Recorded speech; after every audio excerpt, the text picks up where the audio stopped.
Hi everyone, good evening. Good evening. Good evening. All right, so right now we are just nine participants. Others may be joining in some time. So let's wait for 2 minutes and then I'll start. And by then, if anybody wants to ask anything, please feel free to ask. If you have any question regarding yesterday's topics.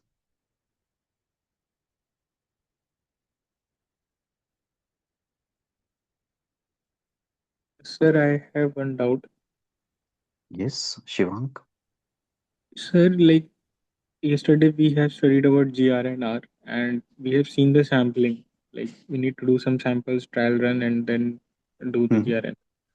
Hmm. But there are still some industries where we cannot make the samples. It's just a final product. For example, I worked in this aerospace industry, fuselage, Hmm. or we can say this engines, right? GE build the engines, like, so we cannot make a samples there, like all individual component sample size there, but just like fuselage is a one big body, we have to assemble that one. Hmm. So is there in those types of industries also GR&R will work, or like, or some any other methods are adopted for Six Sigma? You're talking about gauge RNR, right? Gauge R&R or sampling like this, these methods, yeah. All right, so in gauge RNR, what we need to do? Whatever samples we have, for those samples, we can do the study. Let's say you are asking somebody to check the length of the fuselage, right?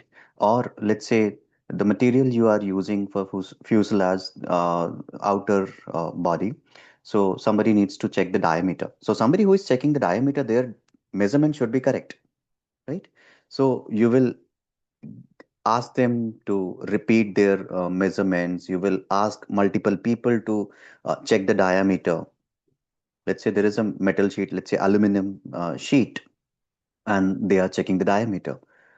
So multiple people are checking it so that you can check the let's say reproducibility variation, and you will ask one person to measure it multiple times so that you can check the repeatability variation. Right? So for the component, for the parts, we can do the measurements, right? Okay, sir. All right. Any further question, Nivan?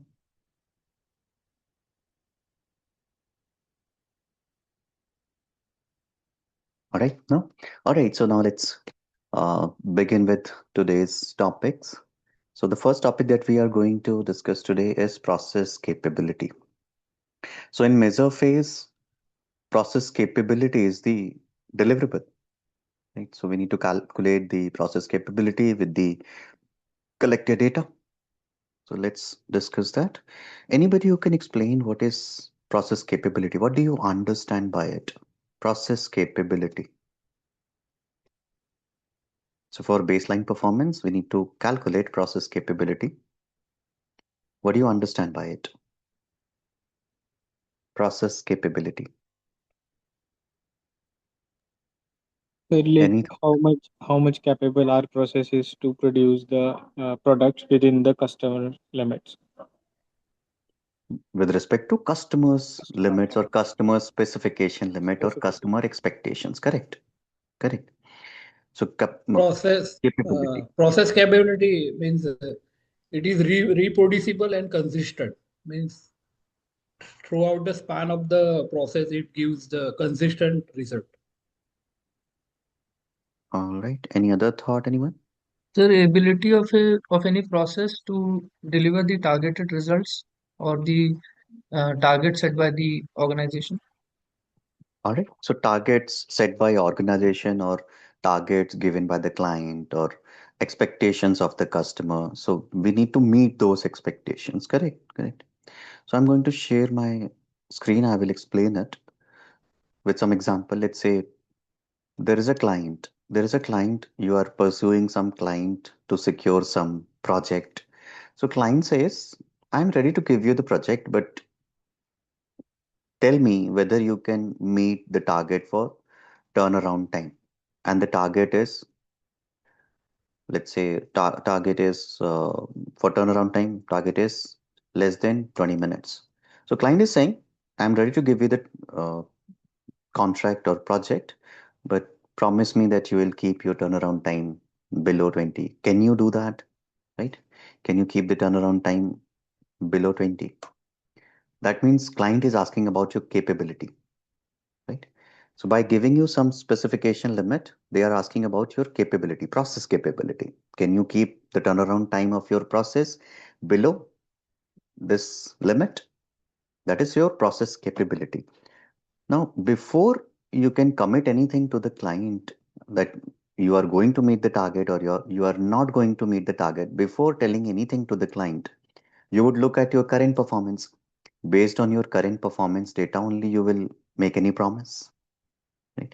So now let's say when you collect last 1 week data, let's say day one,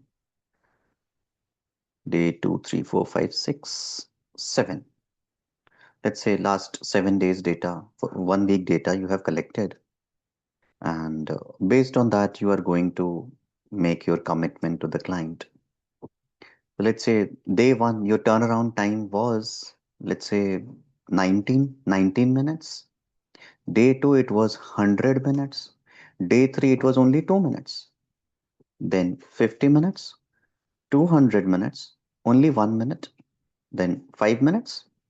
Now, in this case, will you be able to commit anything to the client? Can you say you are going to meet the target or you are not going to meet the target?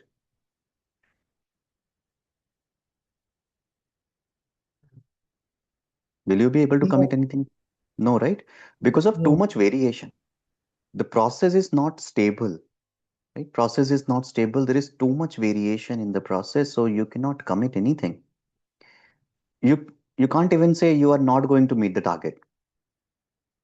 You may be able to meet the target, right? So there is a confusion. So if the process is not stable, we cannot tell or we cannot predict the capability of the process, right? So first process should be stable and then we can calculate the capability. Stability is checked first and then capability is checked.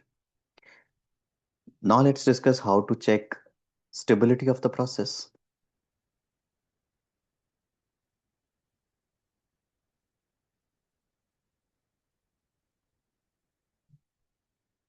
All right. Stability or control. Stability is also known as process control. So to check the process control or process stability, we use control chart. First of all, I will show you how a control chart looks like.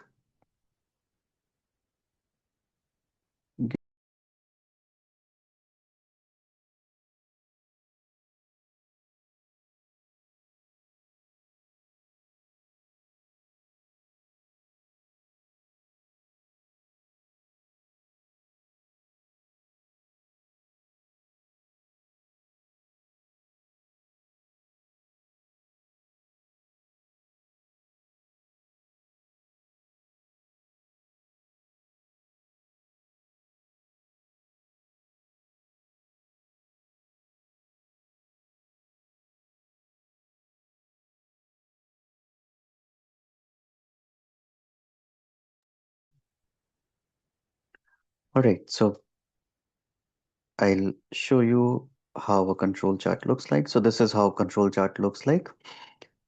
In control charts, you would have your midline, which is your mean, right? Average. Then you would have your control limits, upper control limit and lower control limit. So in control charts, there are control limits. And these control limits are set at plus minus 3 standard deviation. Plus minus 3 standard deviation from the mean. So these are the control limits, upper control limit, UCL, and lower control limit, LCL. If the process is between these limits, we can say process is in control. It is stable process. If process goes beyond the control limit, we say process is out of control. It is not a stable process, right? So process should be stable. Then only we should calculate the process capability. If process is not stable, calculating capability or the sigma level is of no use because that would be incorrect, right? You can predict the sigma level only when the process is stable. This is the prerequisite for sigma level calculation. So process should be stable and then we check the capability. And for process control or stability, we refer to the control limits, UCL and LCL, upper control and lower control. Right? So control limits are for stability. Right? Any data point that goes beyond the control limits, that is called as outlier. Right? And these limits are set at plus minus 3 standard deviation, plus minus 3 sigma or standard deviation. So any outlier should not be there. Before you calculate your sigma level or process capability, you need to make sure any outlier is not there. If there is an outlier, the ideal way is to stabilize your process. However, in Six Sigma projects, what actually happens, instead of stabilizing the process, we stabilize the data. Because of the time constraint, we stabilize the data. That means if there is an outlier, if there are some outliers, we remove those outliers from the data. We make the data stable because outliers don't represent the true characteristic of our processes, right? Previously, we discussed it, right? So I gave you this example where turnaround time every day is close to zero, but one day because of power failure, turnaround time was 100. So that would be probably our outlier. You would not consider that. You would remove that outlier before you can calculate the process capability or sigma level, right? So we remove those outliers. So process should be within the control limits. If the process is within control limit, that variation, process variation is called as common cause variation, which is common in any process. Some common cause variation will be there. Ups and downs every day will happen. But those ups and downs should not go beyond control limit, right? So if the process is within control limit, we call it common cause variation. If process goes outside the control limit, we say there is a special cause. So same example, someday turnaround time is very high because of power failure. So that is special cause variation. So when you are calculating sigma level or process capability, you would remove that data point. You would remove the outlier or special cause variation. So common cause is fine. We are okay with that. Special cause variation should not be there when you are calculating your sigma level. Any question till now? The UCL and LCL limits are the plus minus 3% of the standard deviation from the data value. No, it is not percentage. It is 3 standard deviation. 3 The standard multiplied by deviation. Okay, standard okay, deviation. okay. I'll give you one example as well in some time. Right? Sir, one doubt, sir. Yeah, you can ask, please. Sir, like you said, this there are two things here. One is control Mhm. limit, and there is one more thing. We called it as spec limit, specification limit. That I will explain. In some time, I will explain that. Yeah, but like in control limits, I have this thing like if already the process has high standard deviation. Mm-hmm. So although mean is same, the standard deviation is high. So Mm-hmm. this control limits are automatically it will be high. Like jump and Minitab will show it high. Right. But Correct. if we use the spec limit, sometimes it is out of our spec. Mm-hmm. All right. Like I try to draw because some of my processes are I have seen that it's high standard deviation. So if I see Understood what you are saying. You are saying your control limit will go beyond specification beyond the limit. spec, like Correct. it's I'll explain that. In some time, okay, I'm going to explain that. okay. All right. All right, so here process control is stability over a period of time. So if Sir, I process have is one. within the control, So, sorry, sir, I have one question. Sir, we are Mhm. discussing these the different methodology like Three Sigma, RNR, Gauge. But how we come to know that this tool will more effective for uh, these particular of data? Because in our industry we generally use these only LCL, UCL, and Three Sigma. Rest we are not using. Three Sigma is not a tool. That means these we use to collect the data and everything. Because we yesterday RNR gauge means I No, am not able to we understand. okay.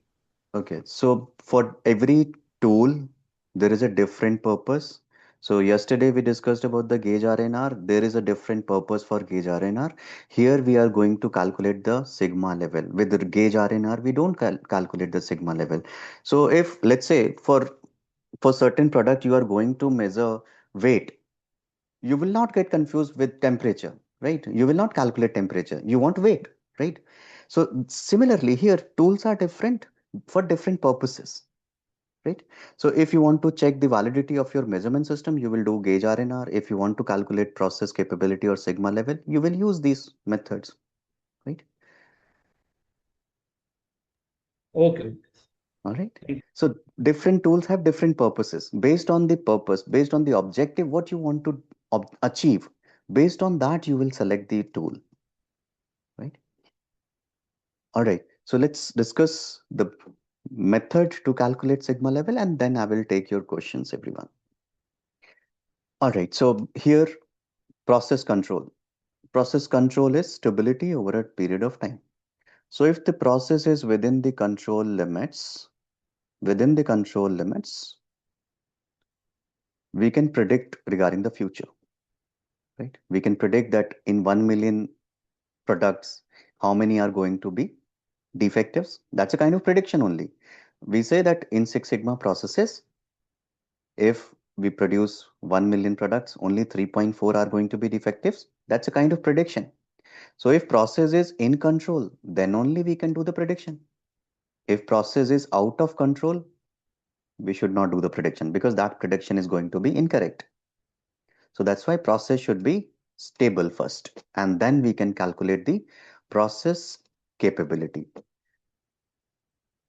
So till now we discussed about control limits. For process control, we refer to the control limits, upper control and lower control.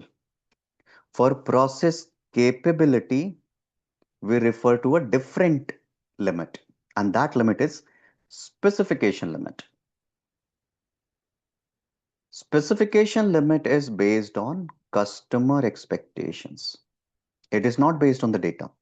Control limits are based on data. Control limits are set at plus minus 3 standard deviation, but specification limits are set based on expectation of the customer.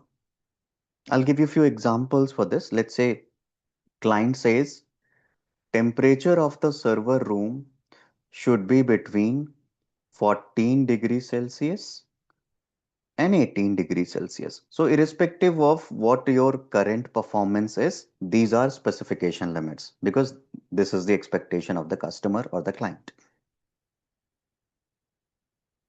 So specification limits are based on expectation of the client or expectation of the customer. Another example, let's say case study number 1, delivery case. So what is the target for delivery time? 15 minutes, right? 15 Within minutes. 15 minutes, we have to deliver. So maximum 15 minutes we can take. Maximum is upper specification limit. Process should not cross the upper specification limit, right? So delivery times, all the delivery times should be between 0 and 15. So 0 is lower specification limit. Maximum is 15. For case study number 2, processing time. Target for processing time is 48. So upper specification limit for processing time is 48 minutes or maybe 48 hours, right? 48. And lower specification is natural limit for processing time, 0. So even if you even if you process it in 1 minute or less than 1 minute, customer is not going to be dissatisfied. So lower specification, natural limit for processing time is 0, 0 minutes. So your process should be between this range, right? So specification limits are based on expectation of the customer or the client. It is not based on the data. Control limits are based on data. How we calculate that, I'll explain it with some example. On Excel, I will explain it. So by using some case study, I will explain it. So maybe case study 1 or 2, I will explain.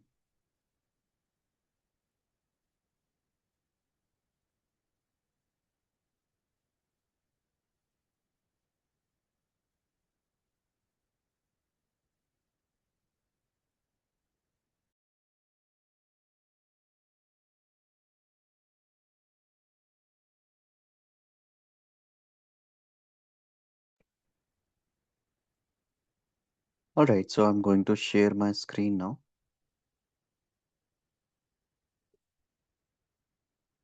So for case study number 1, CTQ is mean delivery time, let's say. So there is another CTQ, but let's take this CTQ, mean delivery time. So delivery time is given in column B. So this is our delivery time. So control limits are set at plus minus 3 standard deviation from the mean. So let's say this is our mean, 13.37. Then this is our UCL, this is our LCL. All right, so 13.37, this is our mean, average. So you can see average is this 13.37. So 13.37. This is average. Standard deviation is 3.13. So 3 standard deviation we need to calculate, plus minus 3 standard deviation. So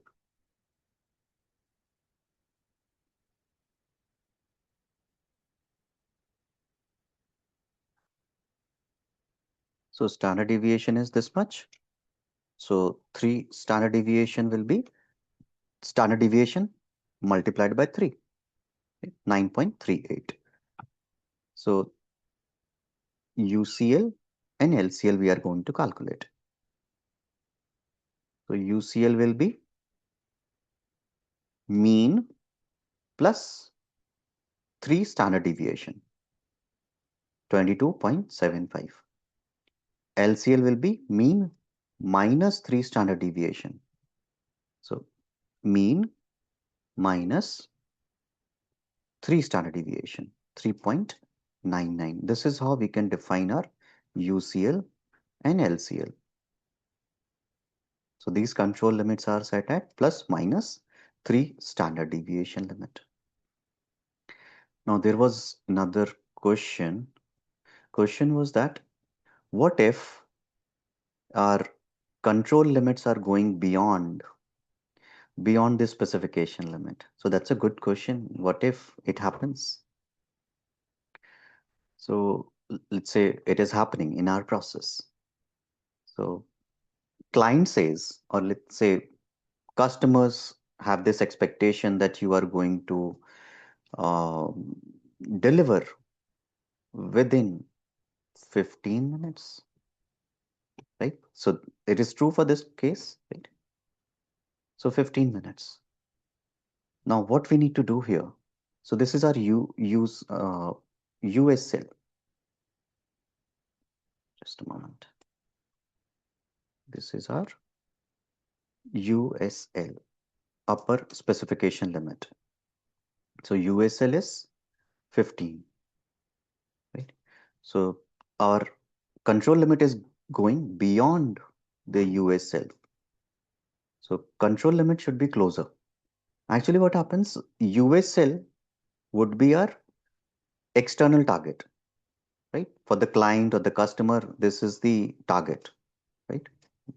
Specification limit is based on expectation of the customer. This is our external target.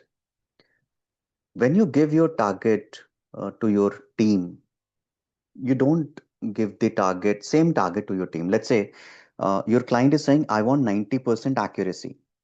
To your team, you would say, I want 95% accuracy. So always you will give stretched target to your team. So that stretched target or internal target is control limit. So control limit should be closer to the mean always. Now what we need to do in this case, we need to reduce the variation. First, we need to reduce the variation, and we need to bring this variation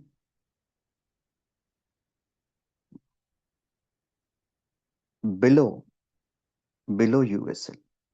So in this case, standard deviation needs to be reduced by reducing the variation.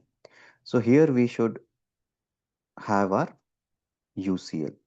And in this case, since it is delivery time, so lower side will become irrelevant, right?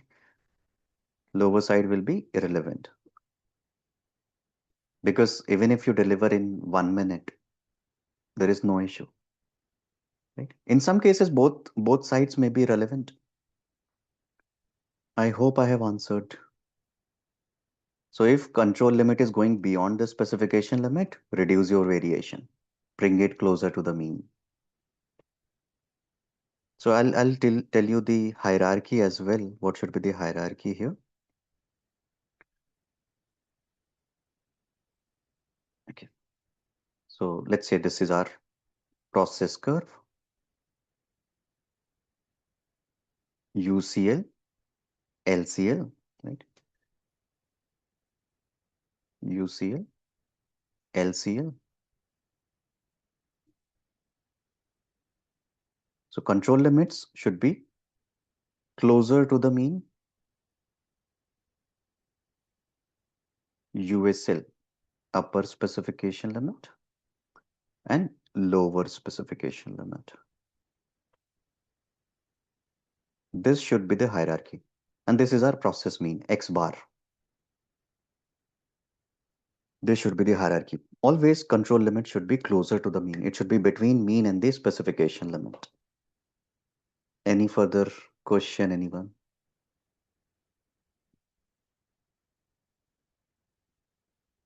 I hope it is clear. All right, now let's move forward. I'm going to share my presentation screen again.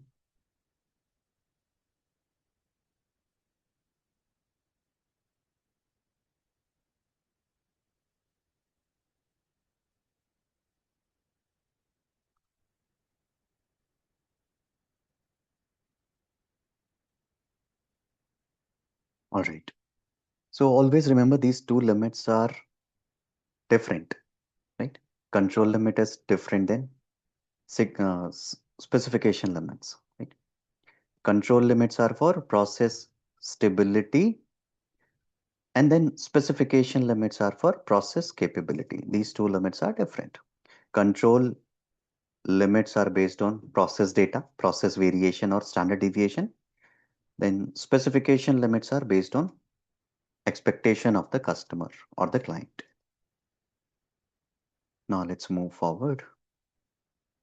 So here you can see the same thing. The process is within the control limits. So process is stable, and process is within the specification limits as well. So process is capable as well. So it is stable and capable. The same control chart that we discussed. All right. So here same thing. Process is within plus minus 3 standard deviation. So this range is showing plus minus 3 standard deviation. Process is well within the 3 standard deviation limit, and process is within the specification limits as well. That means process is stable and capable. All right, so I have one question for all of you. So please look at these processes, process A, B, C, D, and you need to tell me what all processes are stable. I'm asking for process stability or control. What all processes are stable?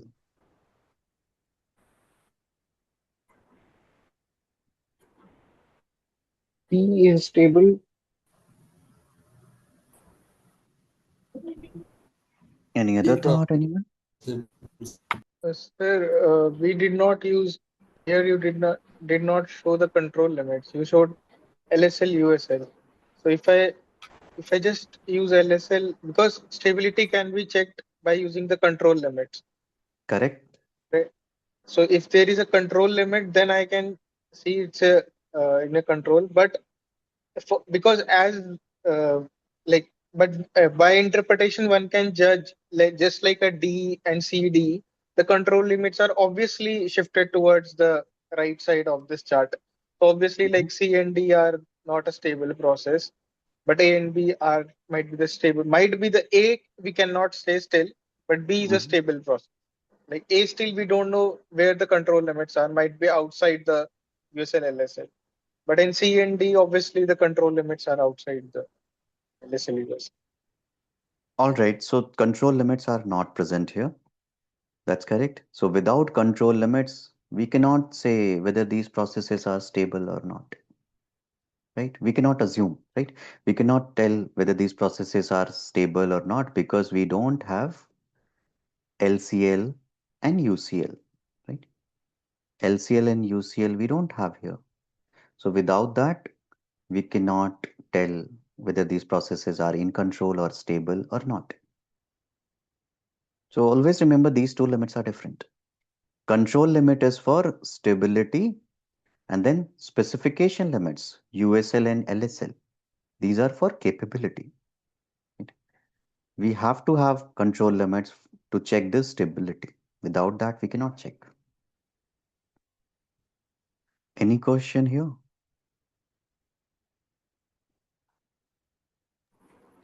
Control limits is for stability and specification limit for Capability. capability. Okay. For capability, correct. All right. Now let's move forward. I'm going to give you some examples now. I'll explain how to calculate process capability.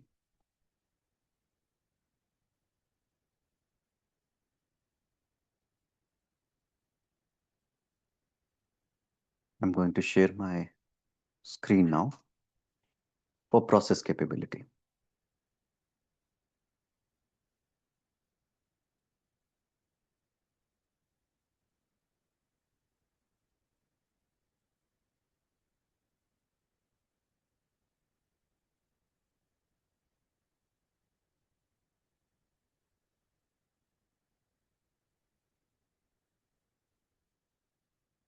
I just need to make some changes here in my notes. So I'll take around 1 minute and then I'll share my screen.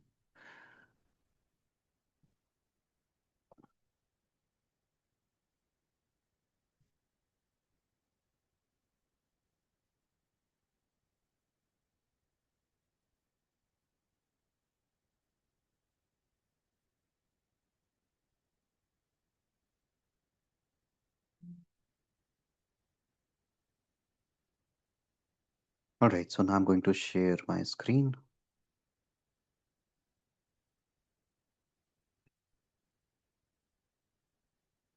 So for process capability calculation, we have multiple methods. So those methods we are going to discuss. Here you can see if the data is continuous, we can follow CP and CPK method. So these two methods are for continuous data. If the data is discrete or attribute, we have these two methods, DPMO and PPM. So these four methods we are going to discuss now. Let's start with continuous data. So for continuous data, let's discuss CP method first. So for continuous data, we are discussing CP method. CP stands for process capability. First of all, I will give you the formula for process capability, CP, and then I will give you some example to explain it in a better way. So formula for CP is USL minus LSL divided by 6 standard deviation. This is the formula for CP, process capability. Now let's discuss some example. Let's say we are making, or there is a manufacturer of t-shirts, let's say. So they are manufacturing t-shirts, and they are manufacturing t-shirts for, let's say, um, Gap, right? So for Gap, they are manufacturing t-shirts, and let's say for medium-sized t-shirts, Gap says the sleeve length should be 10 centimeter. Sleeve length should be 10 centimeter for medium-sized t-shirt. And every client would also know that there may be some variation, right? So all the sleeve lengths may not be exactly equal to 10.000 centimeter. Some variation may happen. So considering the variation in the process, every client would give some tolerance as well, right? So let's say Gap says tolerance is 2 centimeter. However, in the real world, this much tolerance will not be there. Just to keep it simple, let's take the tolerance as 2. So target is 10, tolerance is 2. What will be upper specification limit? Upper would be 12. Correct. So 10 plus 2, 12. 12 centimeter, and lower specification limit will be 8, 10 minus 2, considering the tolerance. So these are upper specification and lower specification limits. So first you would make sure that your process is within the control. You will create a control chart, and then you would calculate the process capability. So in process capability formula, we have USL, LSL, which we already have. There is another parameter which is standard deviation. So as of now, we don't have standard deviation. Now the question may be, who will give us standard deviation? How would you know the standard deviation? So somebody will provide you. So your quality team is going to do the measurements, right? After you produce your products. So some quality checker is going to do the measurement, right? Inspections. So let's say our quality checker is doing measurement for all these sleeve lengths. So they are providing us data. So first sleeve is of, let's say, 10 centimeter, then 10.1 centimeter, then 0.5 centimeter, 11 centimeter, 11.5 centimeter, 9.9 centimeter, again 10 centimeter, 8 centimeter, right? Then 8.5 centimeter. So this way you would get your data from your quality team. Right? So they would do the measurement and they will give you the data. From this data, you can calculate your standard deviation. So standard deviation formula is STDEV dot S. This is the formula for standard deviation. However, you can use the template as well. So this is the standard deviation formula. So standard deviation is 1.1. So this standard deviation we can use in our formula. Let's put the values here in the formula. So USL is 12 minus LSL 8 divided by 6 standard deviation, which is 1.1, or you can select it here as well. Standard deviation, right? USL minus LSL divided by 6 standard deviation. This is the formula. So we just need to put the values here in the formula and we can calculate process capability CP. Now we calculate CP so that we can calculate sigma level. So it's a step in between. So sigma level is process capability CP multiplied by 3. Process capability multiplied by 3 gives us sigma level. This is the formula for sigma level. So process capability CP is 0.60. So sigma level will be 0.60 multiplied by 3. Sigma level is 1.8. This is our sigma level.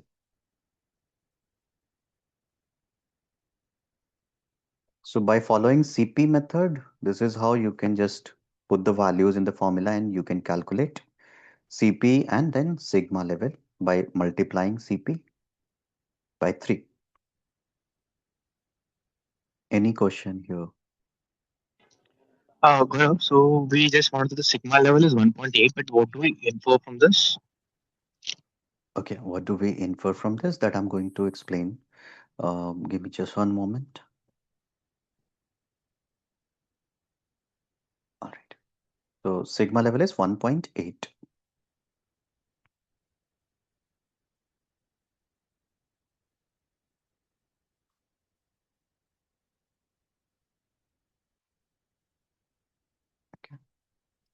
So here we have sigma table. So sigma table is standardized table which is used in all the industries, across industries. So it's a standardized table where you can check the sigma level and DPMO or PPM, defects per million opportunities. So when you look at 1.8 sigma, 1.8 sigma. So 1.8 sigma indicates that if you are producing, let's say 10 lakh products, out of 10 lakh, these many are going to be defectives. So it's a kind of prediction you can do. Out of 10 lakh, out of 1 million products, these many are going to be defective.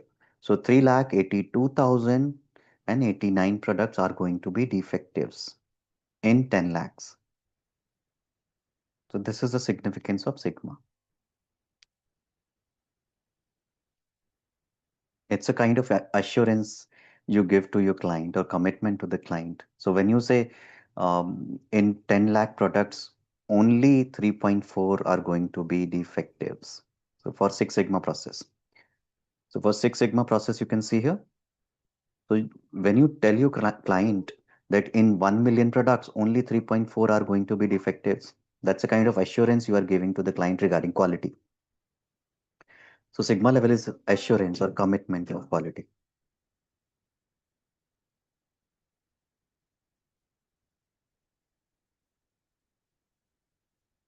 Any question here? So this is how you can calculate sigma level if the data type is continuous and you are using CP method, right? So this is CP method. However, there is a limitation in CP method. There is a limitation in CP method, and if you look at the formula, you would understand the limitation. Please look at this formula and try to understand what is the limitation. What are we not considering in this formula? What are The we not considering? control limits. Okay, control limits you would already check. I mean, you would check before this stage. So all the process, I mean, all the data points should be within the control limits. But something we are not considering here regarding process performance.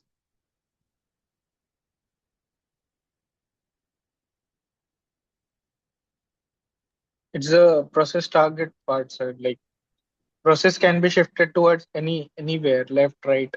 So CP will be same. It does not affect LSL because USL minus LSL is a constant and 6S is also Correct? constant.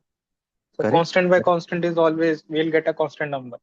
But if the like it does not if like whether my process is within the spec limit or outside the spec limit, CP is Mhm. always be the same.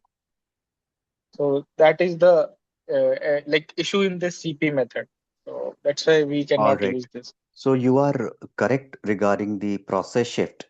If process shifts towards left side or right side, right? If the process mean is shifting, if mean is changing, that will not be considered in this method, right? So if let's say process is here, so entire process is outside the specification limit, we have 100% defectives here, but CP value will not change. If there is a shift in the mean, that is not considered in the CP method. That is the limitation of CP method, right? So if process is perfectly centered between USL and LSL, we can rely on CP value. If process is not centered, we cannot rely on CP value. That is the limitation of CP method. To overcome this limitation, we use CPK method. Let's discuss CPK now. CPK.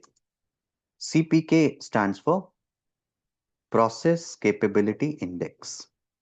First, I will give you the formula for CPK, and then I will explain with some example.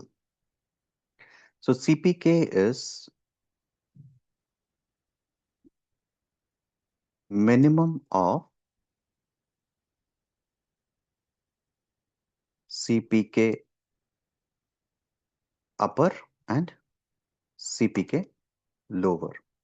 So we need to calculate CPK upper and CPK lower, both we need to calculate, and whatever is the minimum value, we take that value as CPK.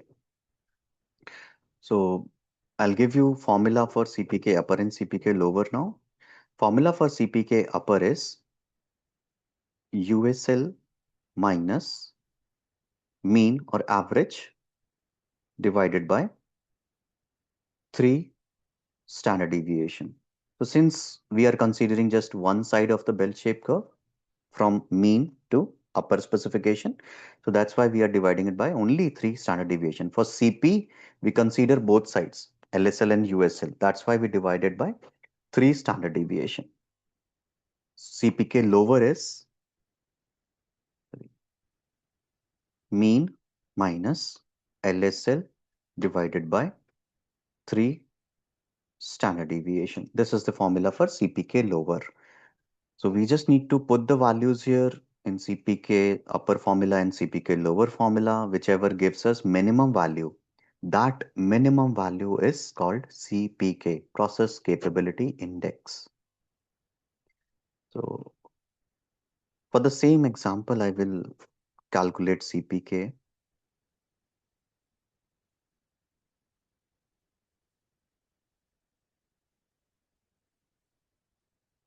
So for this example, we have LSL is 8, target is 10, and then 12 is upper specification limit, standard deviation is 1.1. So what else we need? Mean. We need average. So we can take average here. Average. So for the same data that our quality team is providing us. So we are calculating average. So average is 9.94. This is the average or mean. So now we just need to put the values here in the formula and we can calculate CPK upper and CPK lower. So CPK upper is USL, which is 12, minus mean is 9.94, divided by 3 standard deviation. Standard deviation is 1.1. We can select it from here. We just need to put the values here in the formula and we can calculate CPK upper and CPK lower. So CPK upper is 0.62, CPK lower mean minus LSL, which is 8, divided by 3 standard deviation. Standard deviation is this.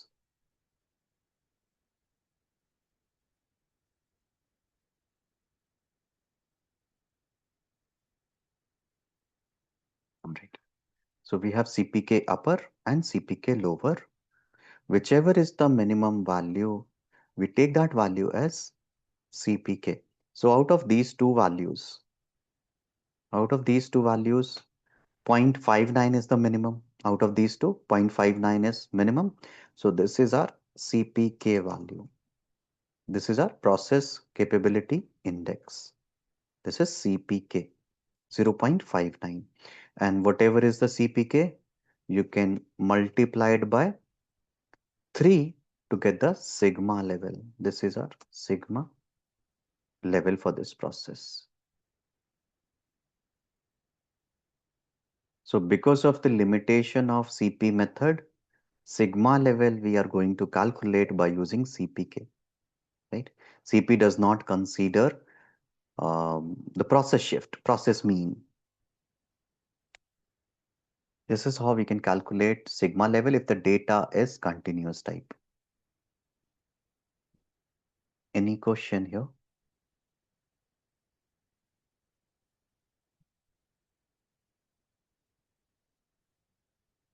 Any question, anyone? Now the question may be that if we are going to calculate sigma level by using CPK, why are we discussing CP, right? That's a valid question. So we calculate both. In any project, you are going to calculate both so that you know what is the type of issue.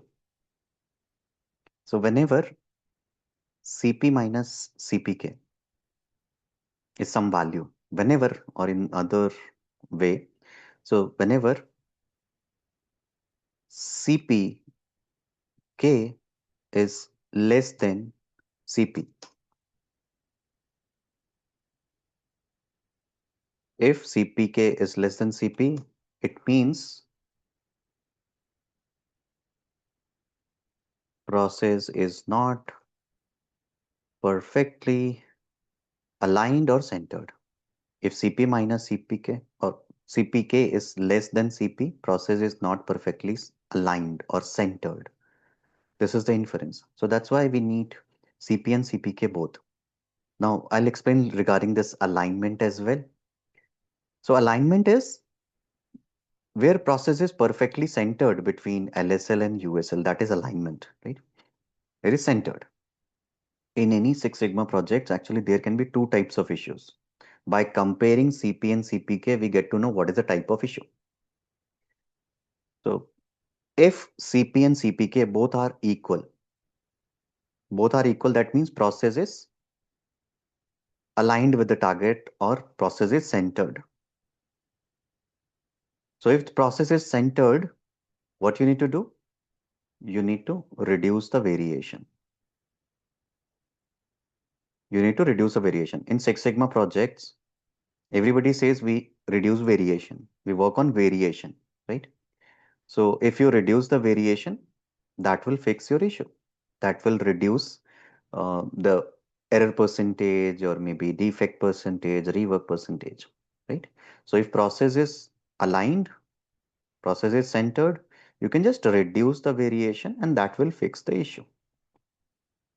However, if CPK is less than CP, if CPK is less than CP, that means process is not perfectly aligned. Process is not centered. So if process is not centered, let's say process is here. So what do you think? If you reduce variation, will that resolve your issue? If you reduce variation, will that resolve your issue? No. No, right? So even if you reduce variation here from this process, right? Still there are 100% defectives, right? The entire process is outside the specification limit, right? So there can be two types of issues. Issue of variation, right? So if there is an issue of variation, you can just reduce the variation. If there is issue of alignment, if CPK is less than CP, that means there is some misalignment, right? So in that case, you need to work on process mean. You need to shift your process. You need to align your process. So this is the reason why we need CP and CPK both. Any question here?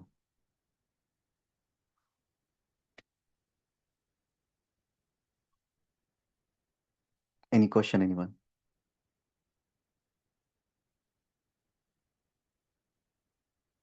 All right, so this one is for Continuous data. These two methods, CP and CPK methods, are for continuous data. Now I'm going to explain regarding discrete data.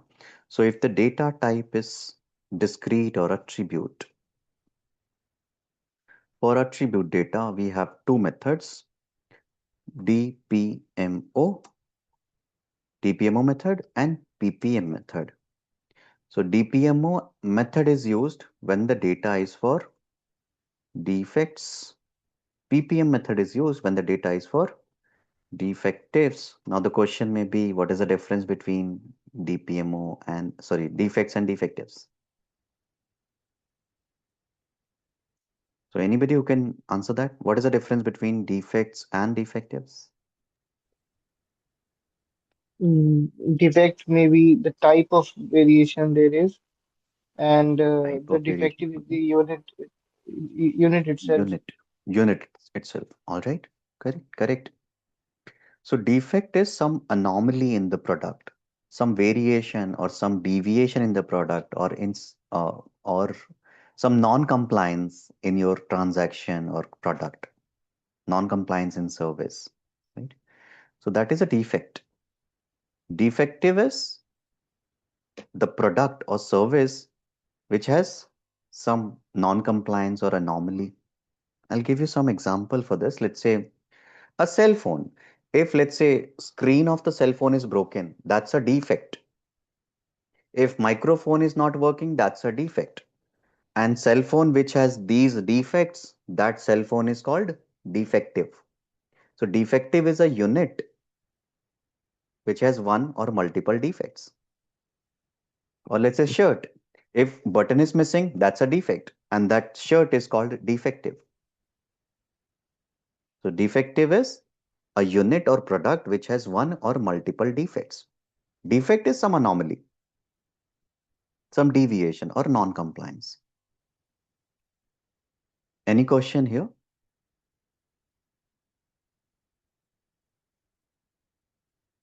All right. So DPMO stands for defects per million opportunities.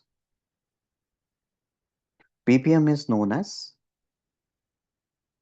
parts per million.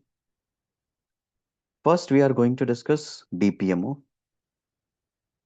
So DPMO is used when we have data for defects. So for the calculation of DPMO, first of all, we need to know how many defects are there.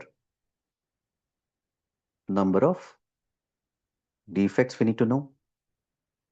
Then we need to know opportunities. Number of opportunities. Then we can calculate. Then we can calculate defects per opportunity.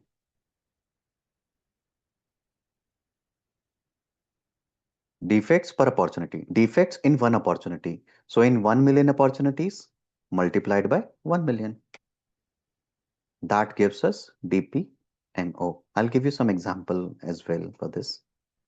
So let's say we are asking our employees to fill some form. We are distributing some form, and then we are asking our employees to fill those forms, and then somebody is going to inspect those forms. So let's say in that form there are certain fields, let's say name, phone number, email, then address, PAN number, Aadhaar number, right? So these are the fields in that form. So when somebody is filling up these forms, how many defects are possible in one form?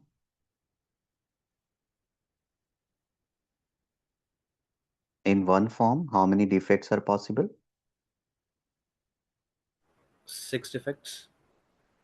6 defects. Six So defects. either name may be incorrect, phone number may be incorrect, email may be incorrect, address may be incorrect, PAN or Aadhaar may be incorrect. These are potential defects, right? Possible defects in one product. And these possible defects, number of possible defects, maximum number of possible defects in one product is known as opportunity. So in one product, in one form, there are 6 opportunities, right? So these are called opportunities. Number of ways in which things may go wrong, or you can say number of possible defects in one product. That is called number of opportunities in one product. So these are opportunities of making errors, right? So these are opportunities. Now let's say our employees have filled these forms and auditor has picked 5 forms for the inspection, right? So our auditor is going to do inspection for these 5 forms.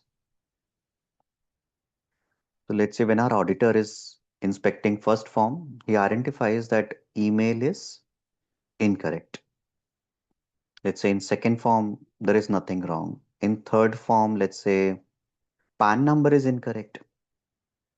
Fourth form is absolutely fine. In fifth form, let's say our quality checker identifies that phone number is incorrect and email is also incorrect. So here you can see form number 1 has one defect. Incorrect email is a defect and form number 1 is a defective. Form number 3, PAN number is incorrect. So incorrect PAN number is a defect and form number 3 is a defective. Form number 5 has 2 defects and form number 5 is a defective. So we are done with the inspection. Now we know how many defects are there. So number of defects are 4. How many opportunities are there in the entire lot? 30. 30. 30 opportunities are there. All right. So since we are considering defects in the entire lot, in the lot there are 5 forms. So opportunity should also be for 5 forms for the entire lot. In one form there are 6 opportunities. So in 5 forms, 6 multiplied by 5. 30 opportunities. Now we can calculate defects per opportunity.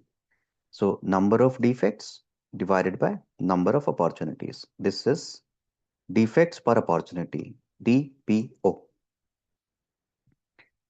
So these many defects in one opportunity. So in 1 million opportunities, we can multiply it by 1 million. So DPO multiplied by 1 million. This is our DPMO, defects per million opportunities. Now what we need to do, we need to check sigma table to determine the sigma level. So DPMO tells us in 1 million opportunities, how many defects are going to happen, right? So this is called DPMO, defects per million opportunities. Now we need to check the sigma table to determine the sigma level. So DPMO is 1,33,333. So we need to check it in the sigma table.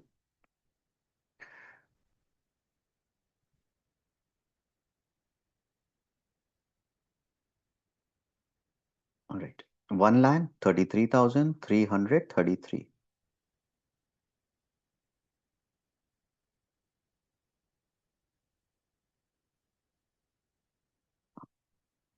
Just a moment, I'll check that. 1 lakh. Okay.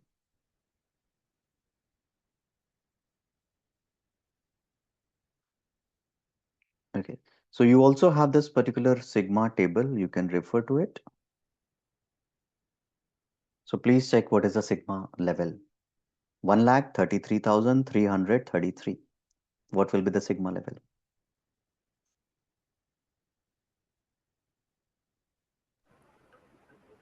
2.61. 2.6.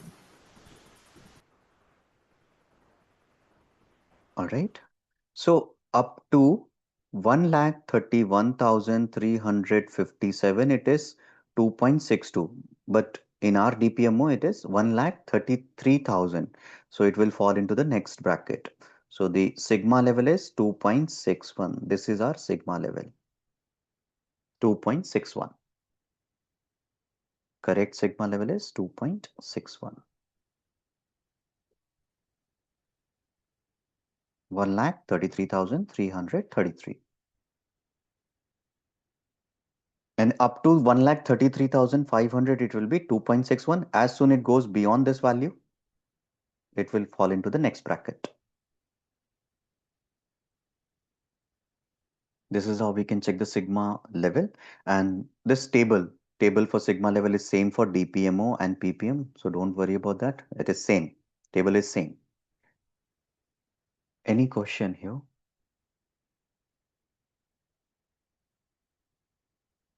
Now let's discuss regarding ppm, parts per million. If our data is regarding defectives, if we don't have the data for defects, we only have the data for defectives, in that case we cannot calculate DPMO.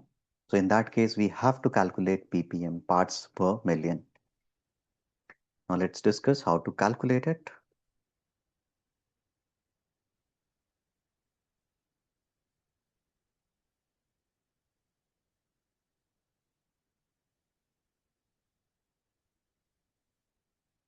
All right. Now let's say when our quality checker is giving us the data.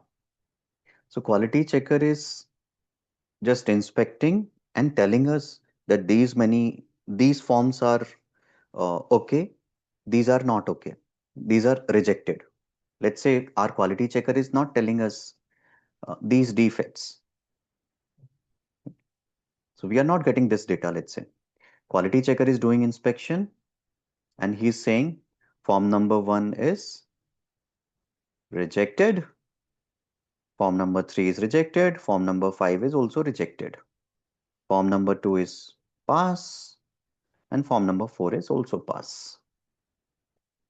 So if we have data only for defectives, so any rejected form is a defective form, right? Units are defectives. So if we don't have the data for defects, we only have the data for defectives. In that case, we can use PPM method. PPM, parts per million. So for parts per million, um, first of all, we need to know how many defectives are there. So how many defectives are there? Then we need to know how many total units are there.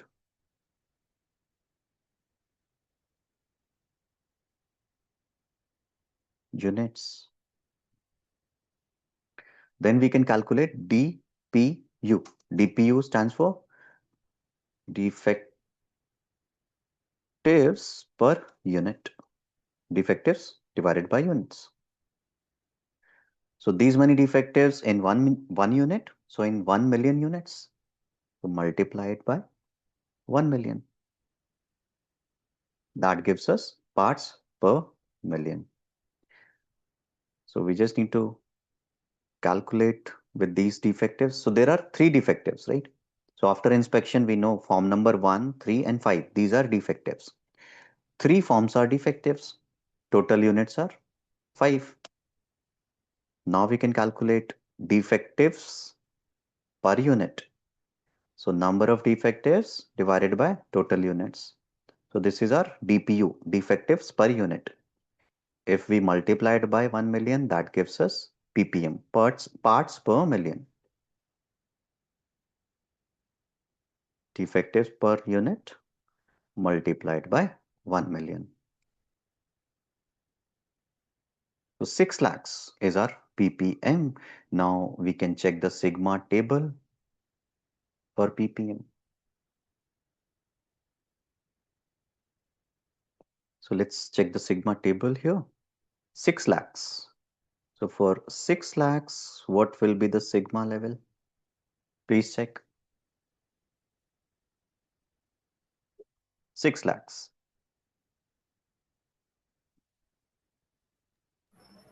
1.24. 1.25. 1.24 is the correct one. No, correct. 1.24 only. 1.24. Right. So up to 5,98,706, it is 1.25. If R number goes beyond this value, that will fall into the next bracket. So correct sigma level is 1.24.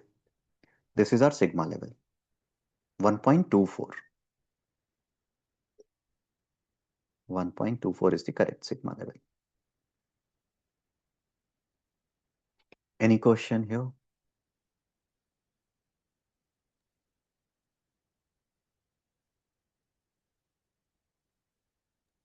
Sir, when to use which method? Like if we use CDPM and if you said DPM, let us take an example. You gave shirt. So shirt has like if there is let's say hole or some issue in a shirt, so shirt itself is a defective. So if we use defective method, then we have some another let's sigma level, and if we Right. look for and we can measure defective and defect both in a shirt. Mhm. So Mhm. when to use which method? Like because we can measure both. You can measure both, but what is your CTQ? In your organization, you may have multiple KPIs, right? One may be error percentage, one may be rejection percentage. Rejection percentage Hmm. is same as defective percentage. So for Okay. for specific KPI, you would want to check what is the sigma level, right? So that KPI you will take. KPI may be error Okay. percentage or maybe rejection percentage. I'll Okay. share Okay, it. sir. Pragnesh, I'll share this Excel sheet. Okay. Okay. All right. So whatever is your CTQ, based on that you will choose. If your CTQ is error or defect, you will follow DPMO. If your CTQ is defective, you will follow PPM.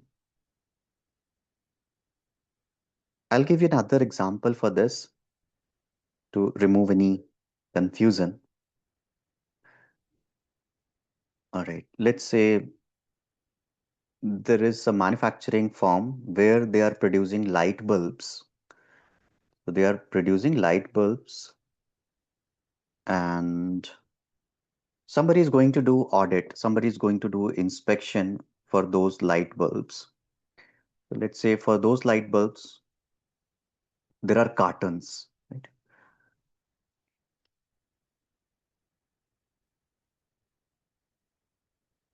So in every carton, there are 500 light bulbs. So what our quality checker is doing, he's just checking how many light bulbs are broken. Right? So total light bulbs are 500. Total bulbs are 500 in one carton. And in one carton, let's say broken bulbs. After inspection, our quality checker says broken bulbs are 4. Out of 500, broken bulbs are 4. So will you take it as defect or defective? Broken bulb. Is it defect or It's defective? it's defective, sir. Defective. Defective. Defect. Defectives, correct. So units or products are called defectives, right? Any unit which has one or multiple defects, that unit is defective. So here detail is for defectives, right? We have data for defectives. So in this case, we have to follow PPM only, right? We cannot calculate DPMO because details for defects are not given, only broken bulbs, right? Broken bulb will be considered as defective. Or another example, let's say there is a call center. There is a call center where today they received 120 calls, and after they received 120 calls, but out of 120, 10 calls were unanswered. So unanswered calls, will you take it as defect or defective? Defect. Defect. Defect. Data is for units, units of calls, units of call. If any call is Defective. answered, Defectives. Then defective, right? This is unit. If any call is answered, then there will be multiple defects. Let's say when certain call is answered, um, call opening is not good, right? That's one defect. Then customer confirmation is not done. that is another defect. Then probing is not done, that is another defect. Let's say issue resolution not done, that is another defect. Then call closing script not given, that is another defect. Agent was rude, that is another defect. However, if the call is disconnected or not answered, that is a defective call. Call is a defective, right? So if we have data for defects, we can follow DPMO. If the data is for defectives, we can follow PPM. For defectives, PPM. Defectives, we follow PPM. For defects, we follow DPMO.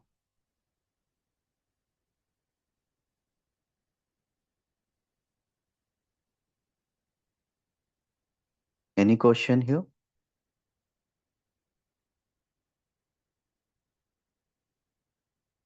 I hope it is clear, everyone. Yes. Gaurav, in the light bulb case, so he just told that there are 4 broken light bulbs, so that's why we're going with the PPM because there is defectives.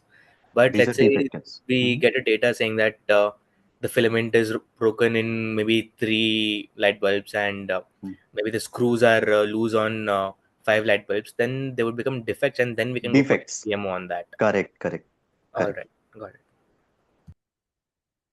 All right. Any further question, anyone? All right. So now let's work on one case, one exercise. Let's do one exercise here. So please open the same exercise sheet we were using yesterday, the same exercise sheet that we downloaded from reference material 19.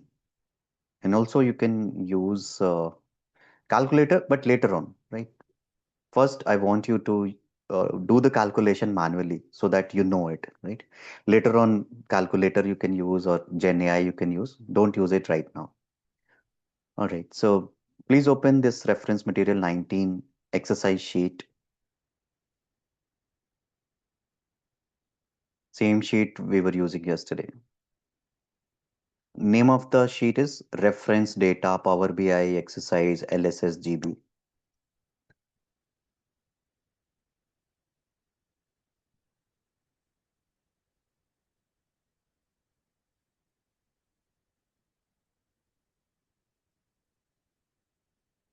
Right. So here you need to open process cap tab. Name of the tab is process cap. Let me show it to you. So this is the same exercise sheet that we were using before. Tab is process cap. This one. This tab you need to use for this exercise.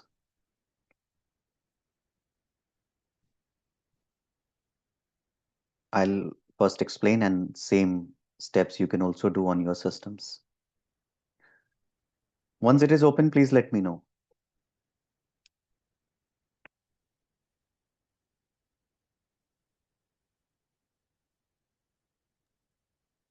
Yes.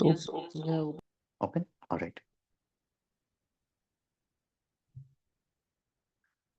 So it says an engine manufacturer uses a forging process to produce piston rings. The forging process is in control.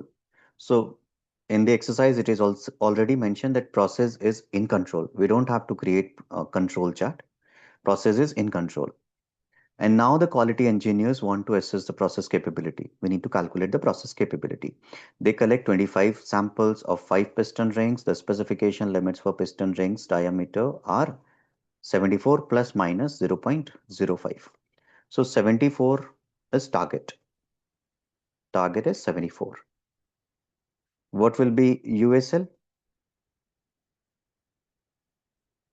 74 plus 74.05.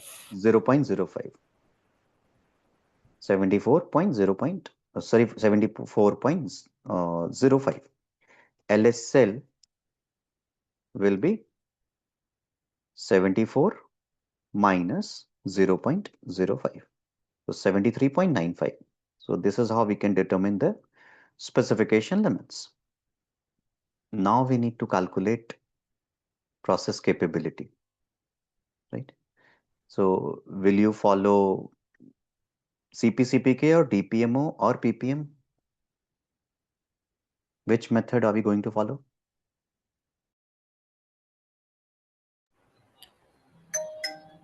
CPK we can do on this. PPM. So data type is continuous. It is diameter, measurement data.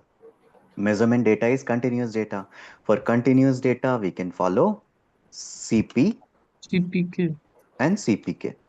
both. Right? Both we can calculate CP and CPK for continuous data. So for CP, we need USL, LSL, and 6 standard deviation. This is the formula for CP. CPK is minimum of CPK upper and CPK lower. CPK upper is USL minus mean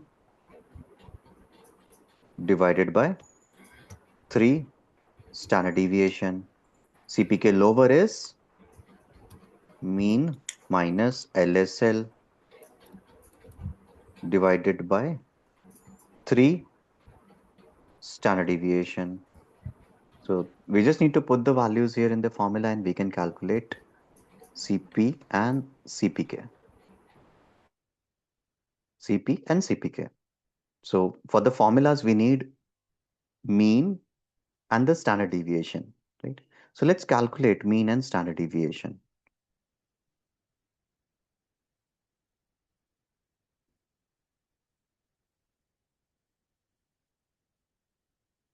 Mean, average. So average we can check from here. For this data, we can calculate the average. So this is mean. Standard deviation formula is STDEV dot S. And then we can select the entire range.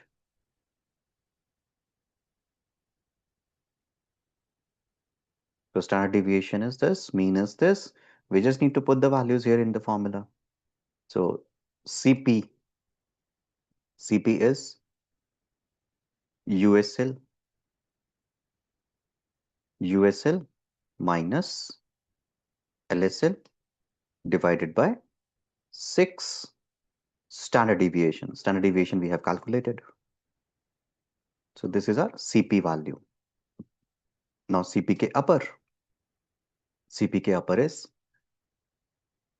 USL minus mean divided by 3 standard deviation.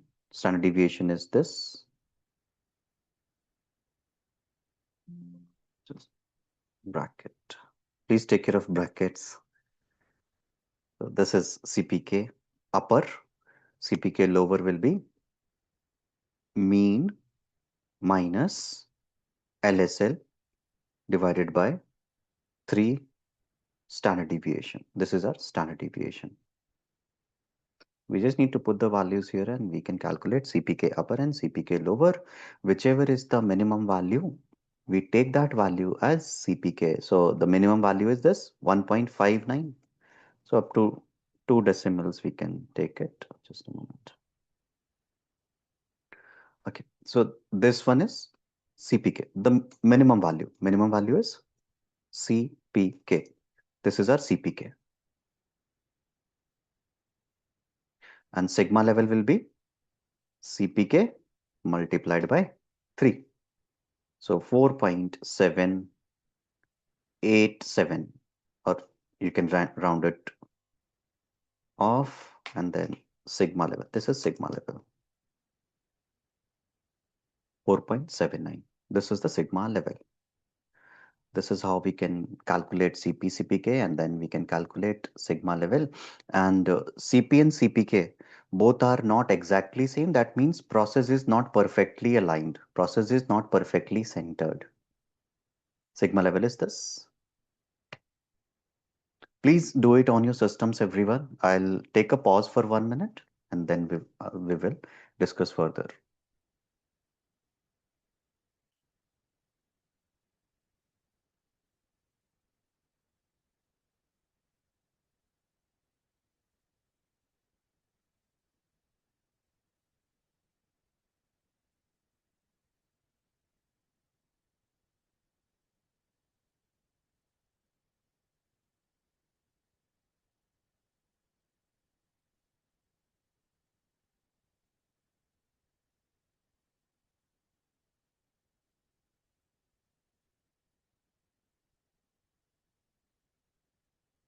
Is it done? Gaurav, is Mhm. there any specific reason why we multiply the CPK value with 3 to get the sigma level? There is a reason. Yes. I'll explain that. Okay.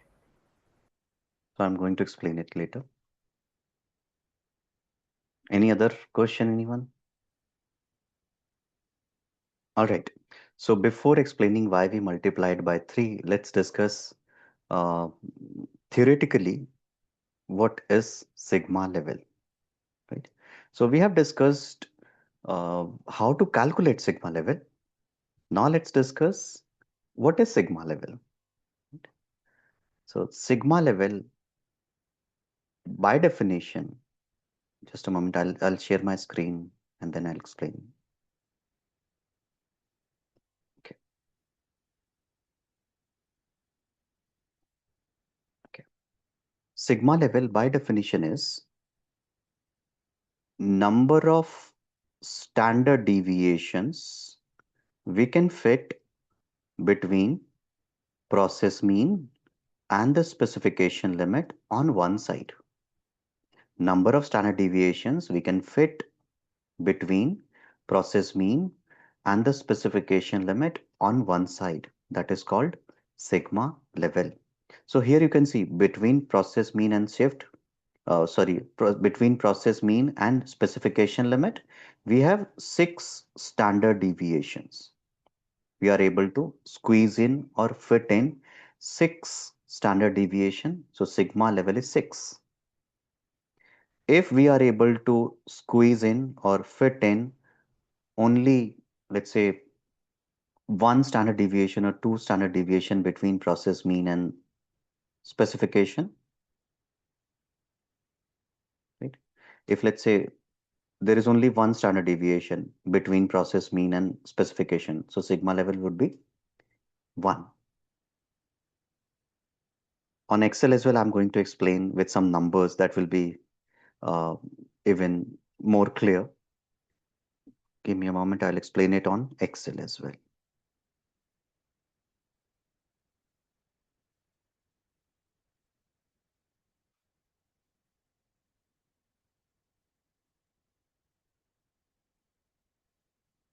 All right. So let's say this is our process curve. This is our process curve, and this is our mean, X bar mean.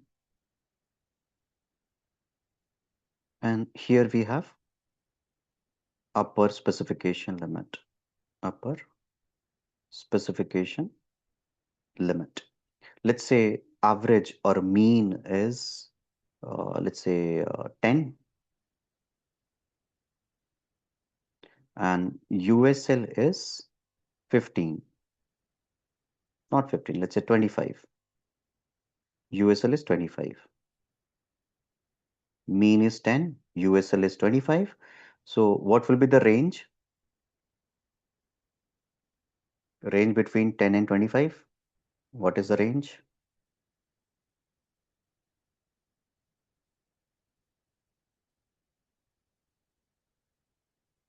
Range between 10 and 25. 15? 15, correct? 15 it would be. Correct. Range is 15. So this area, this range between process mean and specification limit, this range is 15. All right. So by definition, sigma level is number of standard deviation we can fit between mean and specification on one side. Now let's say standard deviation is standard